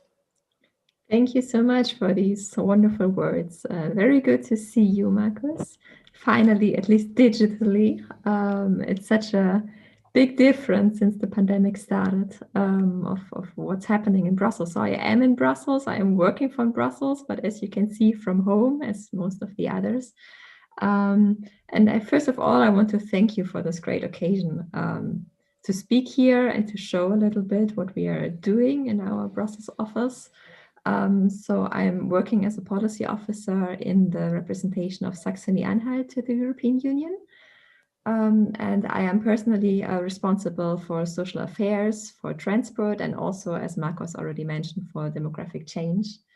And I think in these particular times when physical meetings are not possible or very little possible, it is even more important to stay in contact and to have healthy contact and to work with the people you knew and you met around the events in the past. So this helps a lot. To establish new contacts, to strengthen existing links, and this all with the overall goal to join forces and to work together in the interest of our regions. So for my region, Saxony-Anhalt in Germany, we have, I put together 3 priorities where we believe cooperation with other European regions is of utmost importance. So first of all, in the field of research and innovation, which you mentioned many, many times in this excellent week, we are active member of the Vanguard initiative and as well as in the AREN network. So these are networks active in Brussels among regions to foster collaboration, to find project partners. And so within the Vanguard initiative, we are part of interregional partnerships on bioeconomy cluster, on 3D printing, on manufacturing, and currently we follow closely developments with regards to the financial tool for interregional innovation investments. So this is the first point. Then, as you already mentioned, on demographic change, it's very close to my heart, this network, to put it forward together with Castilla y León. So there you already see that this cooperation in practice means we're sharing this network together, which is called DCRN, Demographic Change Regions Network. And it's an informal network of European regions. We're around 40 regions, and it was founded in 2006, so already quite some time ago. And we had different events in the past. We're meeting with European Commission officials, with parliamentarians from the European Parliament. In the past, we had contacts to the cabinet of Vice President Schwitzer on the whole activities happening around demographic change, on smart villages, on active and healthy aging. And now we just responded to the public consultation on aging. So we really try to stick together as regions, even though we cannot meet physically at the moment. So this is very important that still activities are continuing in this different setting. And then a third part where we put innovation and social affairs together is social innovation. So in Saxony-Anhalt, we have a competence center in this field.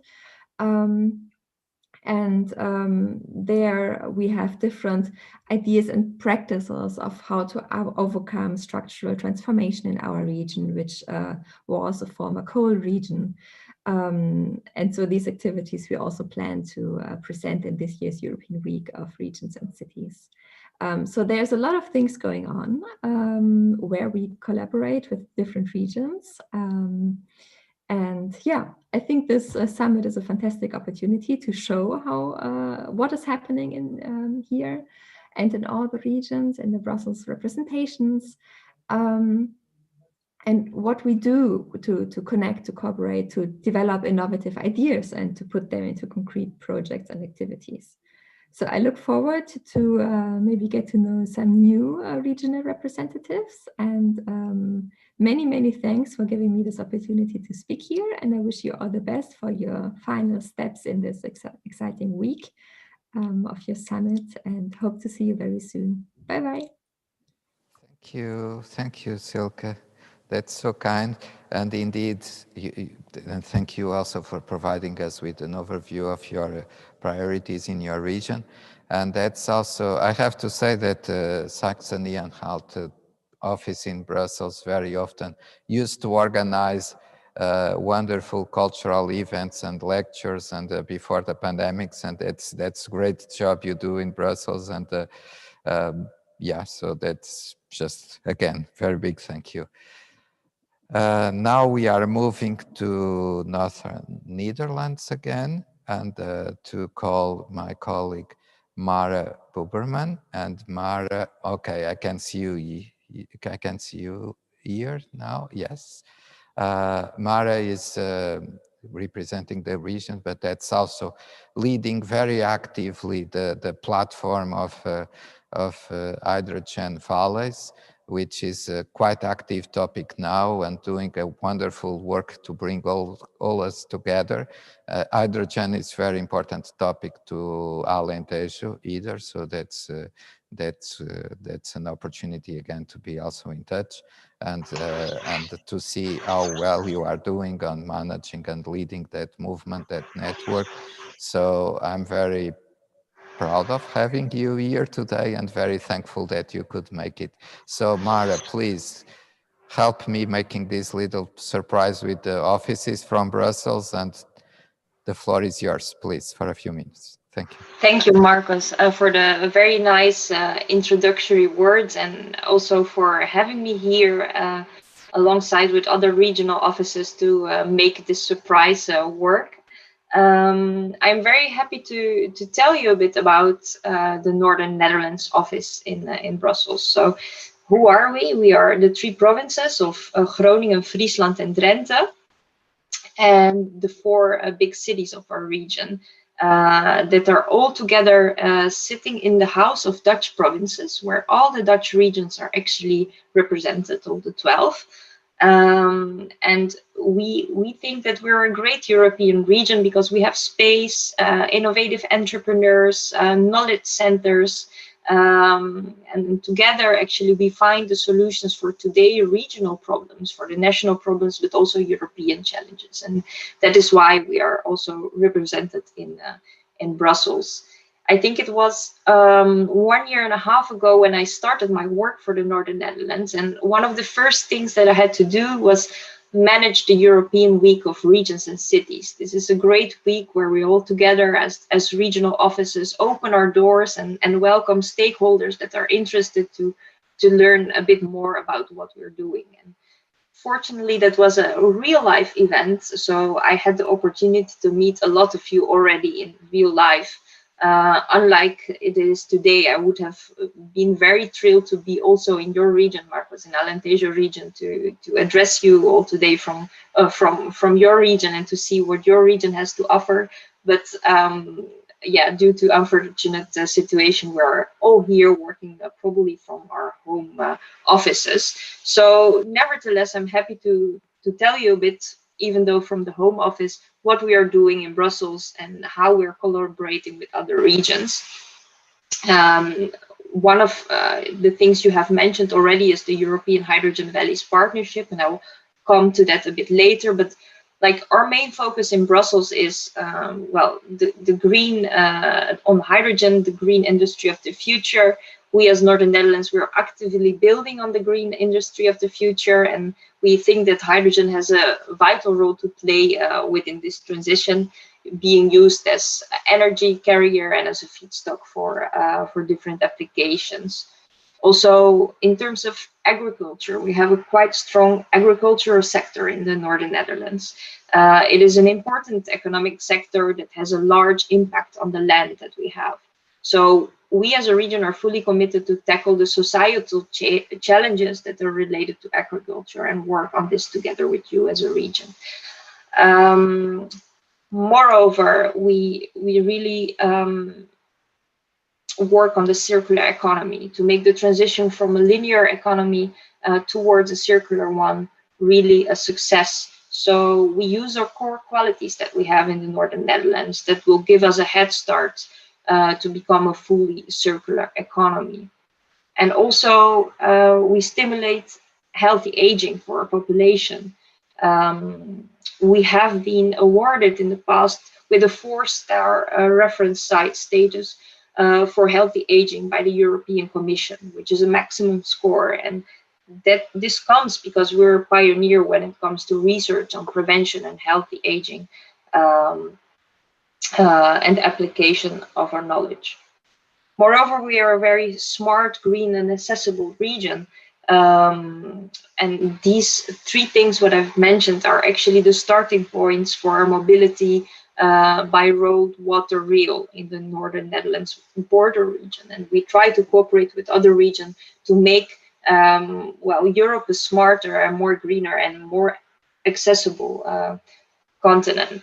And then last to mention, as Northern Netherlands, together with Aragon, Normandy and Auvergne-Rhône-Alpes, we are a leading region in the European Hydrogen Valleys Partnership. And I know that some of you who are here already today are part of this partnership.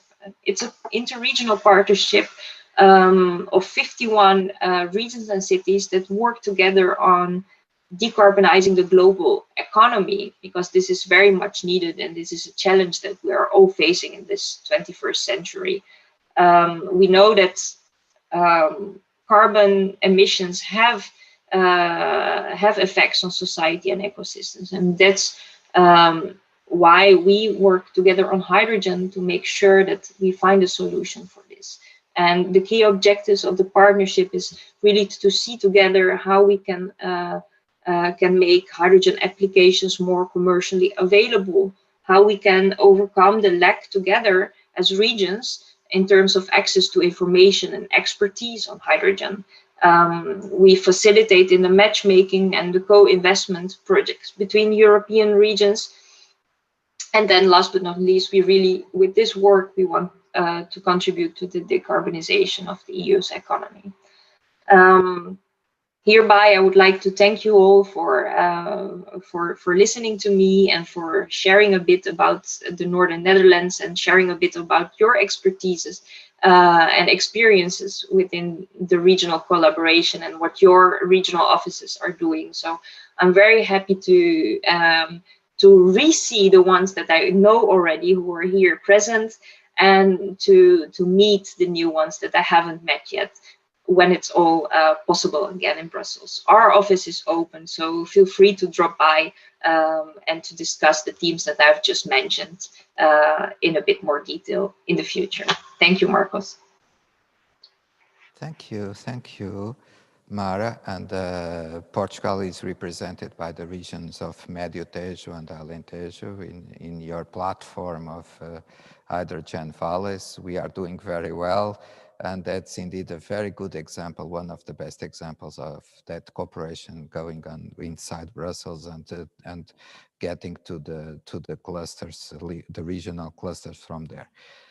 Thank you, Mara. We have to move on now for the future, and the future is in less than 2 months, the Slovenian presidency of the European Union. So we had to close this panel with the Slovenian representation in Brussels.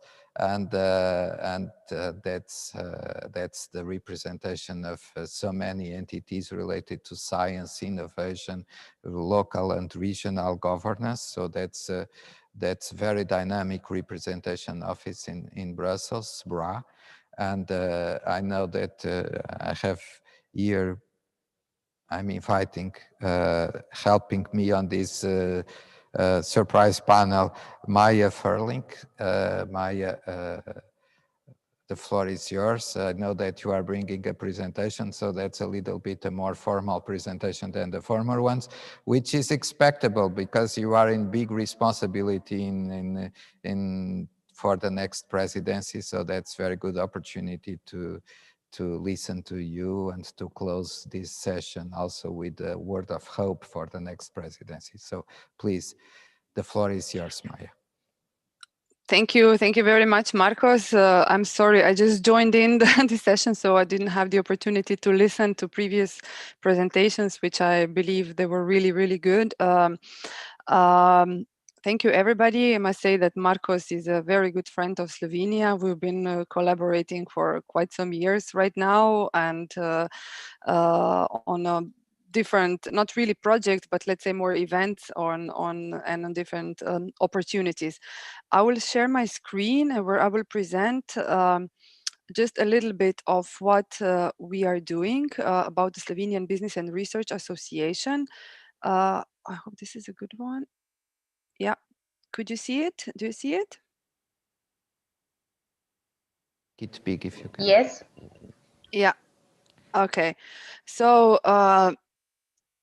Slovenian Business and Research Association is the only non-governmental organization from Slovenia in Europe. We were established already 21 years ago. And we are the representation office of 30 plus organizations from Slovenia that are coming from the research sector, like research institutions and universities, from industry, and also from the local level, from municipalities. Since in Slovenia, we don't really have the regions, therefore we are representing more local municipal level. Our main mission is to basically connect business research as local communities in Slovenia with other European businesses and research and local communities, establish links between Slovenian and European organizations, promote Slovenian research and innovation, and of course, one of our main activities is also trying to involve our stakeholders from Slovenia into different funding opportunities that exist on the European level. Our core activities could be divided in those 5 groups. We have a really good information system. We published a weekly e-bulletin for our members in Slovenia, where we described news, new opportunities, new developments, new politics, calls for proposal, etc. To our partners. We also have a publication in English language, which is called Most. Most mean in Slovenia, it means bridge, but in English, it's like a most. So we publish this publication 2 or 3 times per year, where we present also some news on research and innovation from Slovenia. We put a really big emphasis on the partner search, not only for European funding programs, but also for a bilateral cooperation between our stakeholders in Slovenia and European organizations. We are organizing a lot of training sessions, info days, study trips, of course, before COVID happened, meetings with the European Commission and other European institutions, and of course, all the other research and innovation offices in Brussels that are representing their own regions and their own stakeholders. We are participating in a different EU networks, such as ERIN. You probably know this really successful network of European regions for research and innovation. We are present in IGLO network, Unilion. Unilion is a network of 100 and some universities from European Union, and in the Vanguard initiative, which is more network of industrially strong regions in the European Union. And then we have also contract with the 2 ministries in Slovenia, where we organize events for promotion of Slovenian science and innovation on the, not only in Brussels, but basically on the European level. These are some photos from our high-level events. We had from commissioners to prime ministers to MEPs, basically on our events that are important for promotion of Slovenian science and innovation, but also for presentation of different emerging topics on EU level that are also important for us. Just briefly, because I realize that I have only 3 to 5 minutes, briefly, some of our events that we already organized this year and we are still planning. We organize around 15 events, let's say, every year on a really different topic that tackle science and innovation, industrial policy, interregional cooperation. For example, we had one event on the new instrument on interregional innovation investments. Today, before this event, we had a presentation of the Slovenian presidency in the area of science, research, and innovation. On next week, we have a huge matchmaking event on Horizon Europe Cluster 2. On culture, creativity, and inclusive industry. We have around 200 participants registered. We will have in later this month another presentation of Slovenian presidency priorities on the area of education, science, research, and innovation. And in June, we organize event on like Information Day to present the calls for proposal for the European Defense Fund. This is just for illustration what type of events we are organizing. Regarding the Slovenian presidency to the EU, we just had this morning the presentation from our attaché from research attaché from permanent representation of Slovenia to the EU. This presentation was still quite informal because officially the priorities in the research and innovation area are not adopted yet. But as you know, Slovenia is like the last one presiding in the current trio of presidency member states, Germany, Portugal, which is currently, and now Slovenia. So as our research attaché said, we are the one who will like close the party and clean up, no, not clean up, but kind of like sweep the party and eat all the remaining candies that were left. So German presidency and Portuguese presidency now are doing really, really good job in the adopting quite many legislation, quite a lot of legislation in the area of the research, science and research. But maybe what would be the focus of Slovenian presidency is basically to finalize the legislation on the European partnerships, which we learned that Portuguese presidency has done quite a big job in that area. Second one is European research area, where our focus of Slovenian presidency will be more on the governance of the European research area, meaning, for example, how to more involve stakeholders, how to redefine European research area from the governance point of view on all the levels of the governments, from EU, national, local governments, how to, for example, more focus on the people, how to address different topics, for example, bring together different instruments that currently exist and different tools in the European research area, where the member states and the European Commission could communicate more efficiently. And also bottom line would be how to basically bring science in research in every aspect of the society, in all the policy decisions of the European Union, so that all the policy makers would use knowledge and evidence produced by science in research in their decisions. As we learned from COVID situation, like one of the side effects of a COVID situation was that science and innovation on European level became really more recognized and more important. The next priority in the area of science and research for Slovenia would be internationalization of the European research area, and basically how to bring, how to re-establish new agreements with the third countries that will participate in the Horizon Europe program.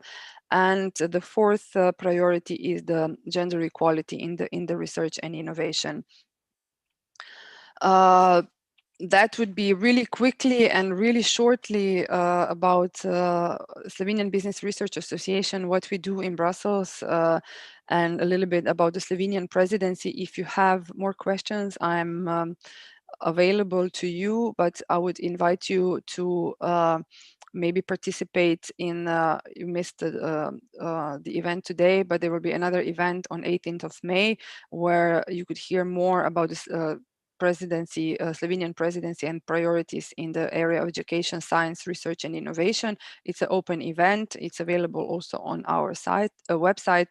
So please welcome. These are my contacts, and we are at your disposal for also further questions, also by email if necessary. Thank you very much. Thank you, Maya. Thank you also for the way you are preparing your presidency. Let's leave you a lot of kindness. And indeed, that was the last intervention from the regional and ecosystem offices in Brussels. So it was a little bit of a panorama of what we are doing in Brussels, cooperating, working together, and indeed bringing the voice of the regions to Brussels and bringing the opportunities from Brussels to the regions. So thank you, Maya. So let's move on to the closing address of all the summit. It's part of this session that was started by the President of Committee of Regions, and we have the privilege of having also a speaker at the highest possible level to close the summit and indeed to bring us a view from the European Parliament, but not only. That's one of the most influential in these areas, the most influential member of the European Parliament. Europe owes to Maria da Graça Carvalho, to the Member of Parliament, Maria da Graça Carvalho, the drafting and the rapporteur of H2020. So this event, this summit is supported by an H2020 project. And Maria da Graça Carvalho is now, for instance, among so many other things, planning and organizing the European partnerships under the scope of Horizon Europe, and rapporteur also for a lot of other topics. That please follow Maria da Graça Carvalho's work as member of European Parliament, and thank you for all you have done for Europe, all you are doing for Europe, all you are doing for Portugal, and also all you are doing for your region. Yes, because Maria da Graça Carvalho is from here, is from Alentejo. We are the most proud of you, and of course you were, I would say, the only person that I could invite to conclude, to finish this summit. And thank you so much for coming. I know that you are the busiest person I know, so that's really difficult for you to have these moments to be on live, but indeed that's an opportunity we couldn't miss. So thank you so much. The floor is yours, please, Maria da Graça Carvalho. Thank you very much, Marcos Nogueira. You are always very kind words. to me, so really deep for that words. I also want to acknowledge for the invitation for this event and congratulate. These events are very, very important for the regions. The network is crucial that regions know each other, work together, and it's like this that innovation and is created. It's all these networks and the diversity of the regions working together. As we all, I think, in this meeting agree, research, innovation, skills are the basis of the future development. We have a very strong agenda in Europe on the digital and the green transition, but all these transitions need to be supported by a strong skills agenda, by a strong research and innovation agenda, and also modern infrastructures for the region. Fortunately, we will have a budget available for the next 7 years, plus for the next 3-4 years on the resilient and the recovery plan. And my wish is that all the regions apply well this budget, because of that, a lot is going to depend on the future. That is really applied in the areas that are fundamental for the economic development, for the well-being, for jobs. And this, in my opinion, is to have the right infrastructures and also skills, research and innovation. As you know, we have approved as part of the European budget. We are now finalizing the several sectorial programs. We have recently, in the last plenary, approved the Horizon Europe, and inside the Horizon Europe, we have approved the EIT in plenary. So these two instruments are completely closed. So there was long negotiations. For example, I was one of the rapporteurs of the EIT, the European Institute of Innovation and Technology. We have negotiated with the German presidency, and we have finished with the Portuguese president. I think that was one of the first dossiers in January that the Portuguese presidency managed to finish.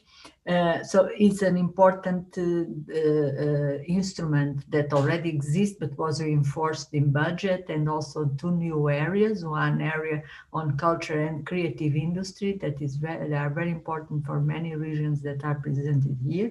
So the call for proposals is already going on, so I will draw your attention for that.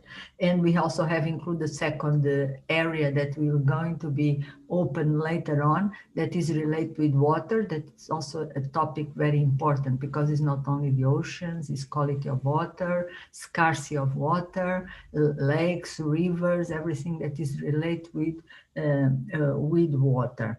The other area that is very important for regions and for Europe in general are the partnerships. We have 11 partnerships. I have the privilege and the responsibility, and actually it's a high responsibility, of being rapporteur of the 11 partnerships. They are grouped in, we have one private public-to-public partnership, that is the metrology, and we have the edge performance computing, that is a dossier separate from the other ones, that is a public to private, so a joint undertaking. That report is already finished, is more advanced than the other ones.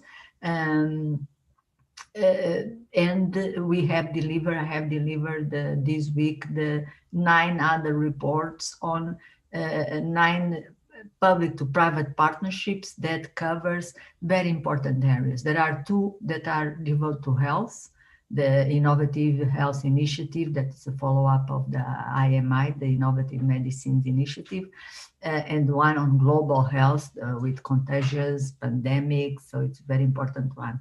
But the others 7 are very much in the area of energy, like the hydrogen, the aviation, that a lot of regions in Europe have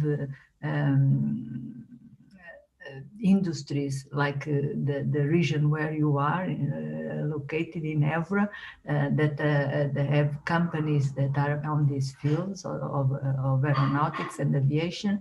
There is another partnership on rail that is a very important future transport mode, taking consideration the need to decarbonize.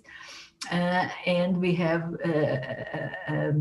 biotechnology and circular economy that is of the utmost importance for all the regions, that we should also pay a lot of attention. So this is some of the partnerships that I'm rapporteur. In my reports, I have tried to improve the proposal of the Commission. I have included several amendments that makes these partnerships more open to newcomers, ways that they are better balanced in terms of geographical distribution, that there is simplification, administrative simplification, that they are also linked upstream to more science, to research that is done outside the partnerships, that there is a link with ERC grants, with other collaborative projects, with national projects, and also downstream, that they are more linked to the market uptaking and the economy. So I take the opportunity to draw the attention to these partnerships.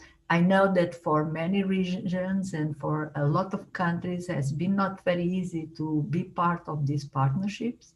It's one of probably more difficult instrument inside Horizon. Horizon Europe, in the past Horizon 2020, and mainly for the more newcomers, because we are not any more newcomers, both we have many years, but still it's not very easy to enter in the partnerships, and also the countries that have that are most recently, even they have many years already in the EU, but the Eastern and the Central European countries, they have a lower participation in these partnerships. So I draw your attention that an effort has to be done.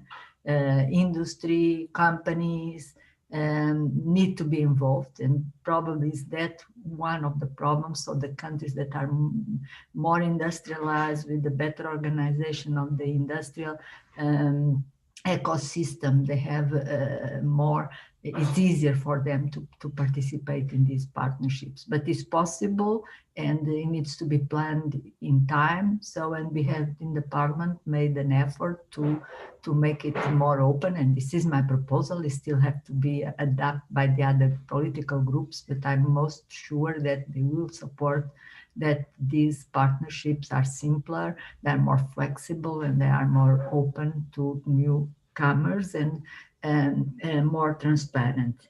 So a lot of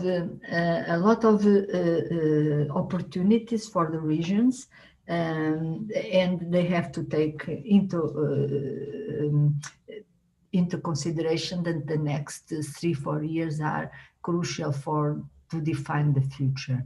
And it's in terms of the good application of the budget that is managed by the countries and by the regions, the regional funds and the Recovery and Resilience Plan, but also the opportunities to apply to these programs that are managed in Brussels, like Horizon Europe, EIT, the partnerships. And to do the synergy, something that we have very much stress, that we have synergies between all these different programs. And we have requested the Commission to have a very clear guidance,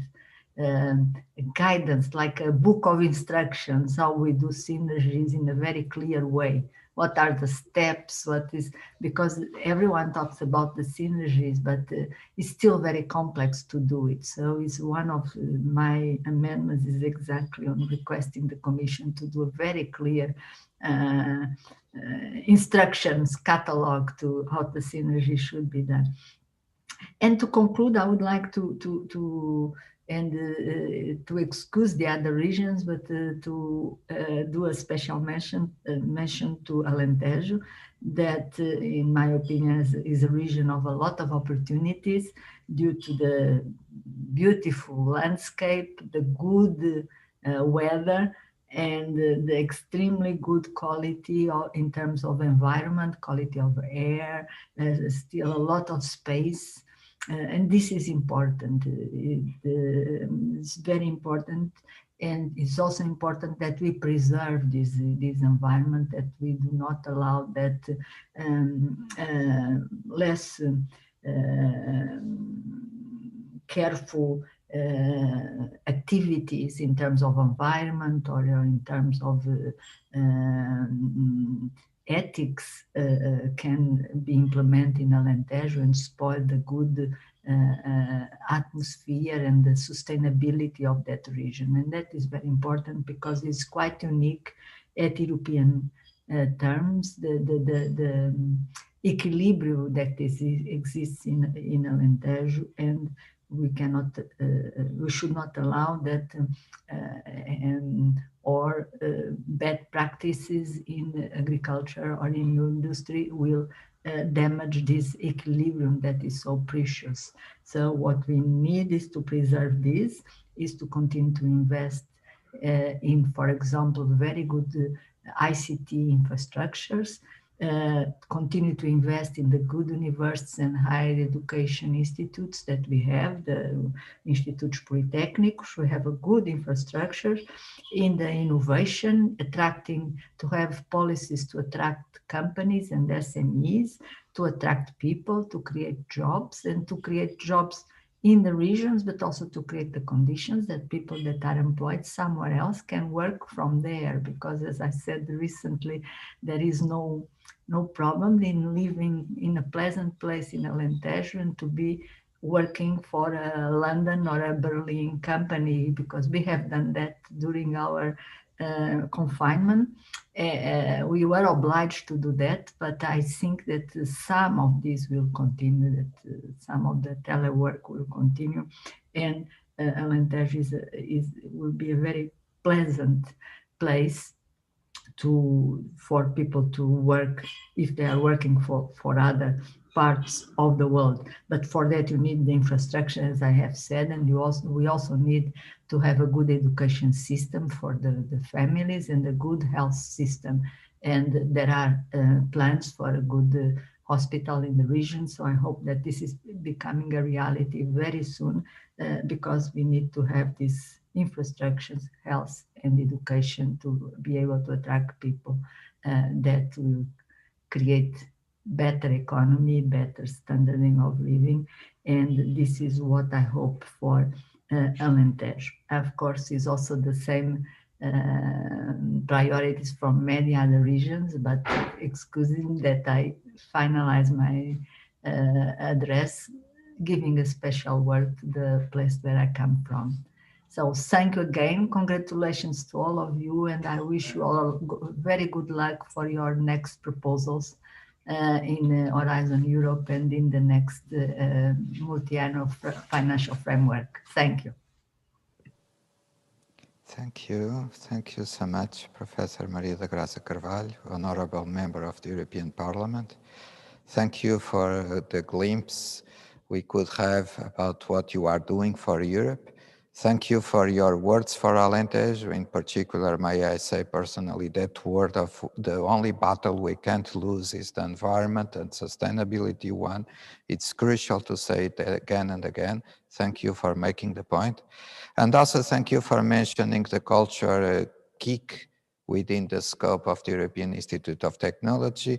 As everybody may know already, Alentejo is one of the regions proposing to be part of the culture KIC, so proposing Paul for the Culture Kick. So thank you for addressing or referring to that point, and to help us closing this summit.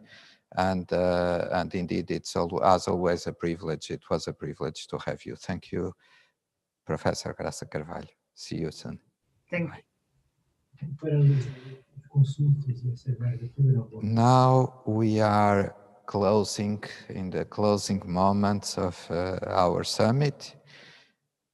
May I say the working part of our summit, because we have wonderful concert this evening. It's a live concert, classic music played by the School of Arts from the University of Évora. So the youth, the best of our youth in Alentejo, and indeed showing and making clear the point that we are a very lively region when it comes to culture. And some people say that if there is no culture, there is no future. So that's why we see so much potential importance and relevance to the culture and cultural education, artistic education, and the School of Arts in Évora is one of the best examples. It's led by Professor Anna Tels, that yesterday was moderating the new Bauhaus session, so the European Bauhaus. So that's a very, very, very warm thank you for the School of Arts in Évora, for organizing the concert and for making it live. We all know that it's so difficult to organize a live concert and to make it be at a high quality as they do. That's classic music, don't miss it, it's wonderful. So that's the announcement for this evening. Part of the cultural program of the summit, we had a lot of artists from our culture, call for artists, and in preparation of the Culture Kick proposal, and they were present with videos in the evenings of Tuesday and Wednesday. Monday we had the welcome toast from the wine regions in Europe saying welcome Alentejo. Thank you so much also for that precious moment. And Saturday we have the virtual visits to Alentejo. So this year is not possible to invite you to walk with us throughout the region. So we do it virtually. There is a video session throughout the afternoon of tomorrow, so don't miss it too. And Sunday we have the live event to celebrate the Day of Europe. And I can announce that it's going to be a very, very strong celebration, but let's not disclose the details or to anticipate it. So that's a bit of a surprise, but it's going to be fine. It's going to be nice. And that's indeed from one of the best places in Alentejo with wonderful landscape and indeed very, very historic place. We are also very attached to it in terms of heritage and indeed making it be for the future a legacy about our culture and our identity as a region. So that's the plans for the end of this summit, but indeed the sessions are closing now. So I have some little remarks to make still. One is that Alentejo protocol is online for the first working draft. It was the work from the Sherpa group. We had a Sherpa group taking notes all along the conference, all along the summit to make a summary from all the contributions and to put it into Alentejo Protocol.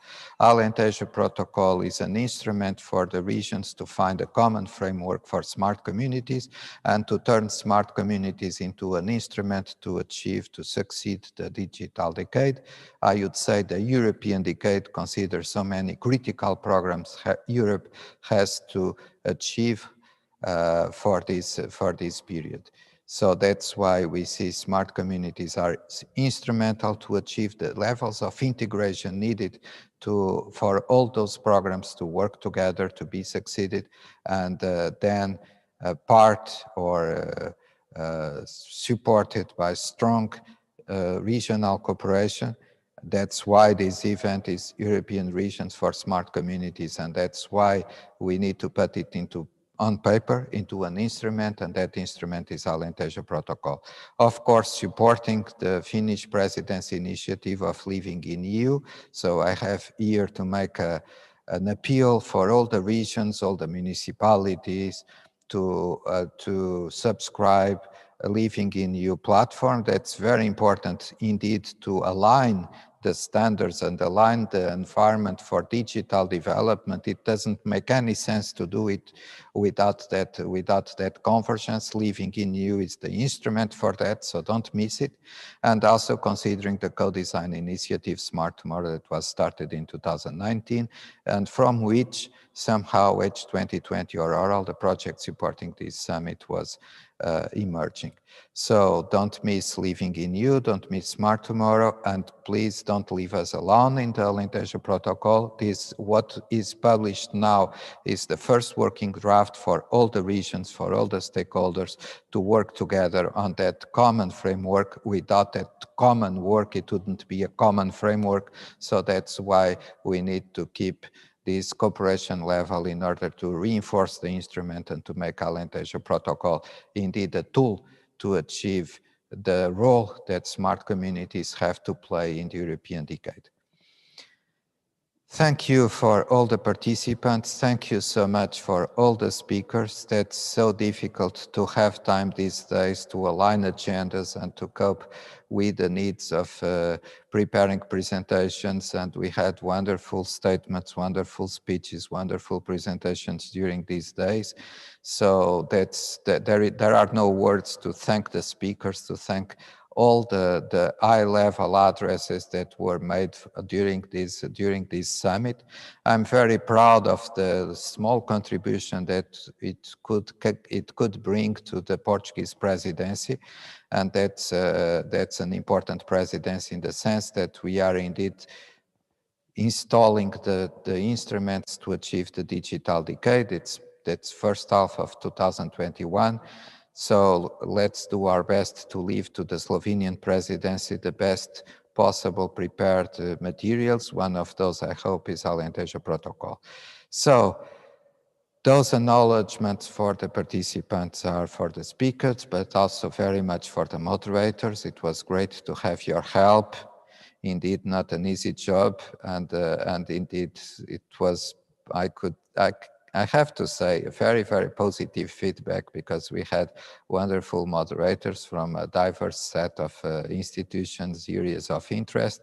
Also, a very special thank you for the rapporteurs from the 12 thematic tables we had in the early days of this event, and also a very personal thank you for the Sherpa group. As we all know, the Sherpa group works behind the stage, and they were able to deliver the Alentejo Protocol first working draft. So that's a very important piece of work, because not only one single line was drafted before the event. So this is really an instrument that's a document emerging from the discussions, emerging from the summit, and emerging from the fact that we are all here together sharing a view or sharing views that may turn into a view about the role of smart communities, supported by cooperation at the regional level to succeed at the European decade.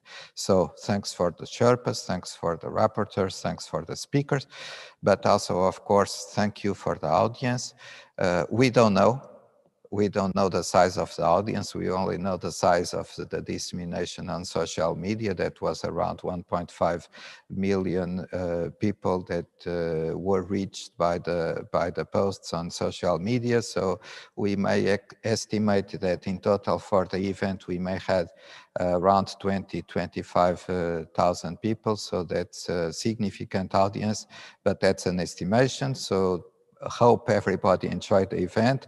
Please do your best to be in touch using social media, using the website, contributing, commenting to Alentejo Protocol, and being part of this process, and not leaving behind the importance of adhering to livingin.eu instrument for the digital component. I have finally to address some acknowledgement, not only to the regional leaders of Alentejo. So we had today our president, Mr. Ceia da Silva, our vice president, Mrs. Carmen Carvalheira. They are doing amazingly to really to do the best from this digital decade and to make Alentejo to be really one of the top regions on the digital infrastructures, digital capabilities, and digital innovation and entrepreneurship in the end of the digital decade. And sometimes I say the European decade, as so many things are ongoing and so many things are critical during this period to indeed to develop the future. Sunday, we are having the celebration of the Day of Europe. This is a special Day of Europe because it's, of course, the Portuguese presidency that's under the scope of this event, this summit that the region of Alentejo is offering to the other regions in Europe.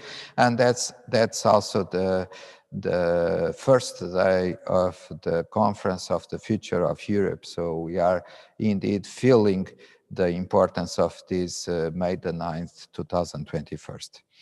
That's part of the organization that is done by another partner project, You by Lakes, and that's also prepared by the municipality, the local municipality, Reguengos de Monsaraz, led by President José Calixto, that addressed the summit yesterday. So very much a very warm thank you for that municipality that is offering the Day of Europe to the summit and organizing that part of our program.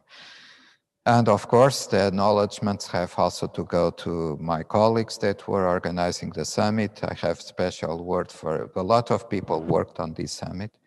And that's indeed, it was indeed a very interesting teamwork to put it together. But I have to address some special words to Camila Olszewicz, my colleague on the organization. Camila, thank you so much for your proficiency and your commitment and your capability of solving all the problems. Everybody was in touch with you, so this is a thank you on behalf of all the participants. Thank you for David Luz that managed to make the online presentation work. This was a complex one because it's web streamed and a lot of tables working on at the same time. So thank you so much, David, for making it happen. And thank you for our artistic director, Monica Rogério, and for all your ideas to make it indeed this event not only a very interesting event on the point of view of the political agenda, but also on the cultural side. Not only because we had wonderful session for the New European Bauhaus Initiative, but also because we had this wonderful cultural program. And thank you so much, Monica, for designing it and to making it happen.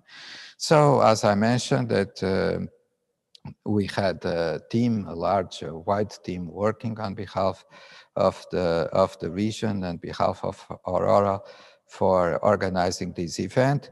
That was mostly from the partner, that is the cooperation that's responsible for the cooperation part of Aurora, H2020 Aurora. There is a work package dedicated to cooperation, just for everybody to see how important cooperation is for us. Of course, it includes dissemination, communication. That partner is Iradiare, and the Iradiare team was really the one behind of making all the organization details to work. So I am very thankful to my companions at Iradiare, to our partners in Aurora, to H2020 Aurora. So thank you, Iradiare, for the support.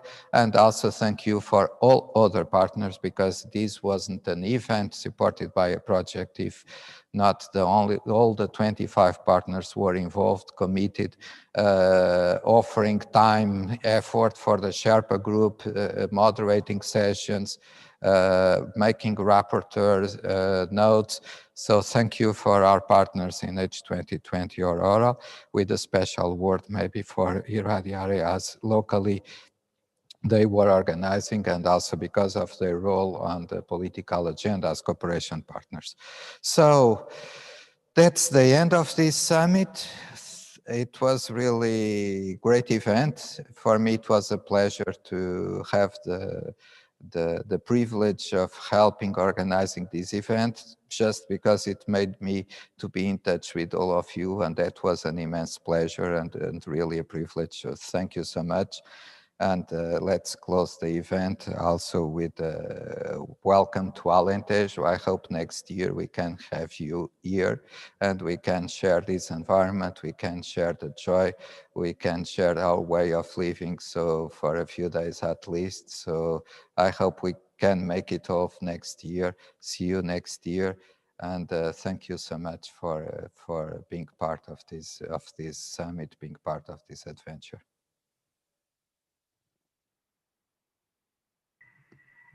Thank you all. Thank you very much.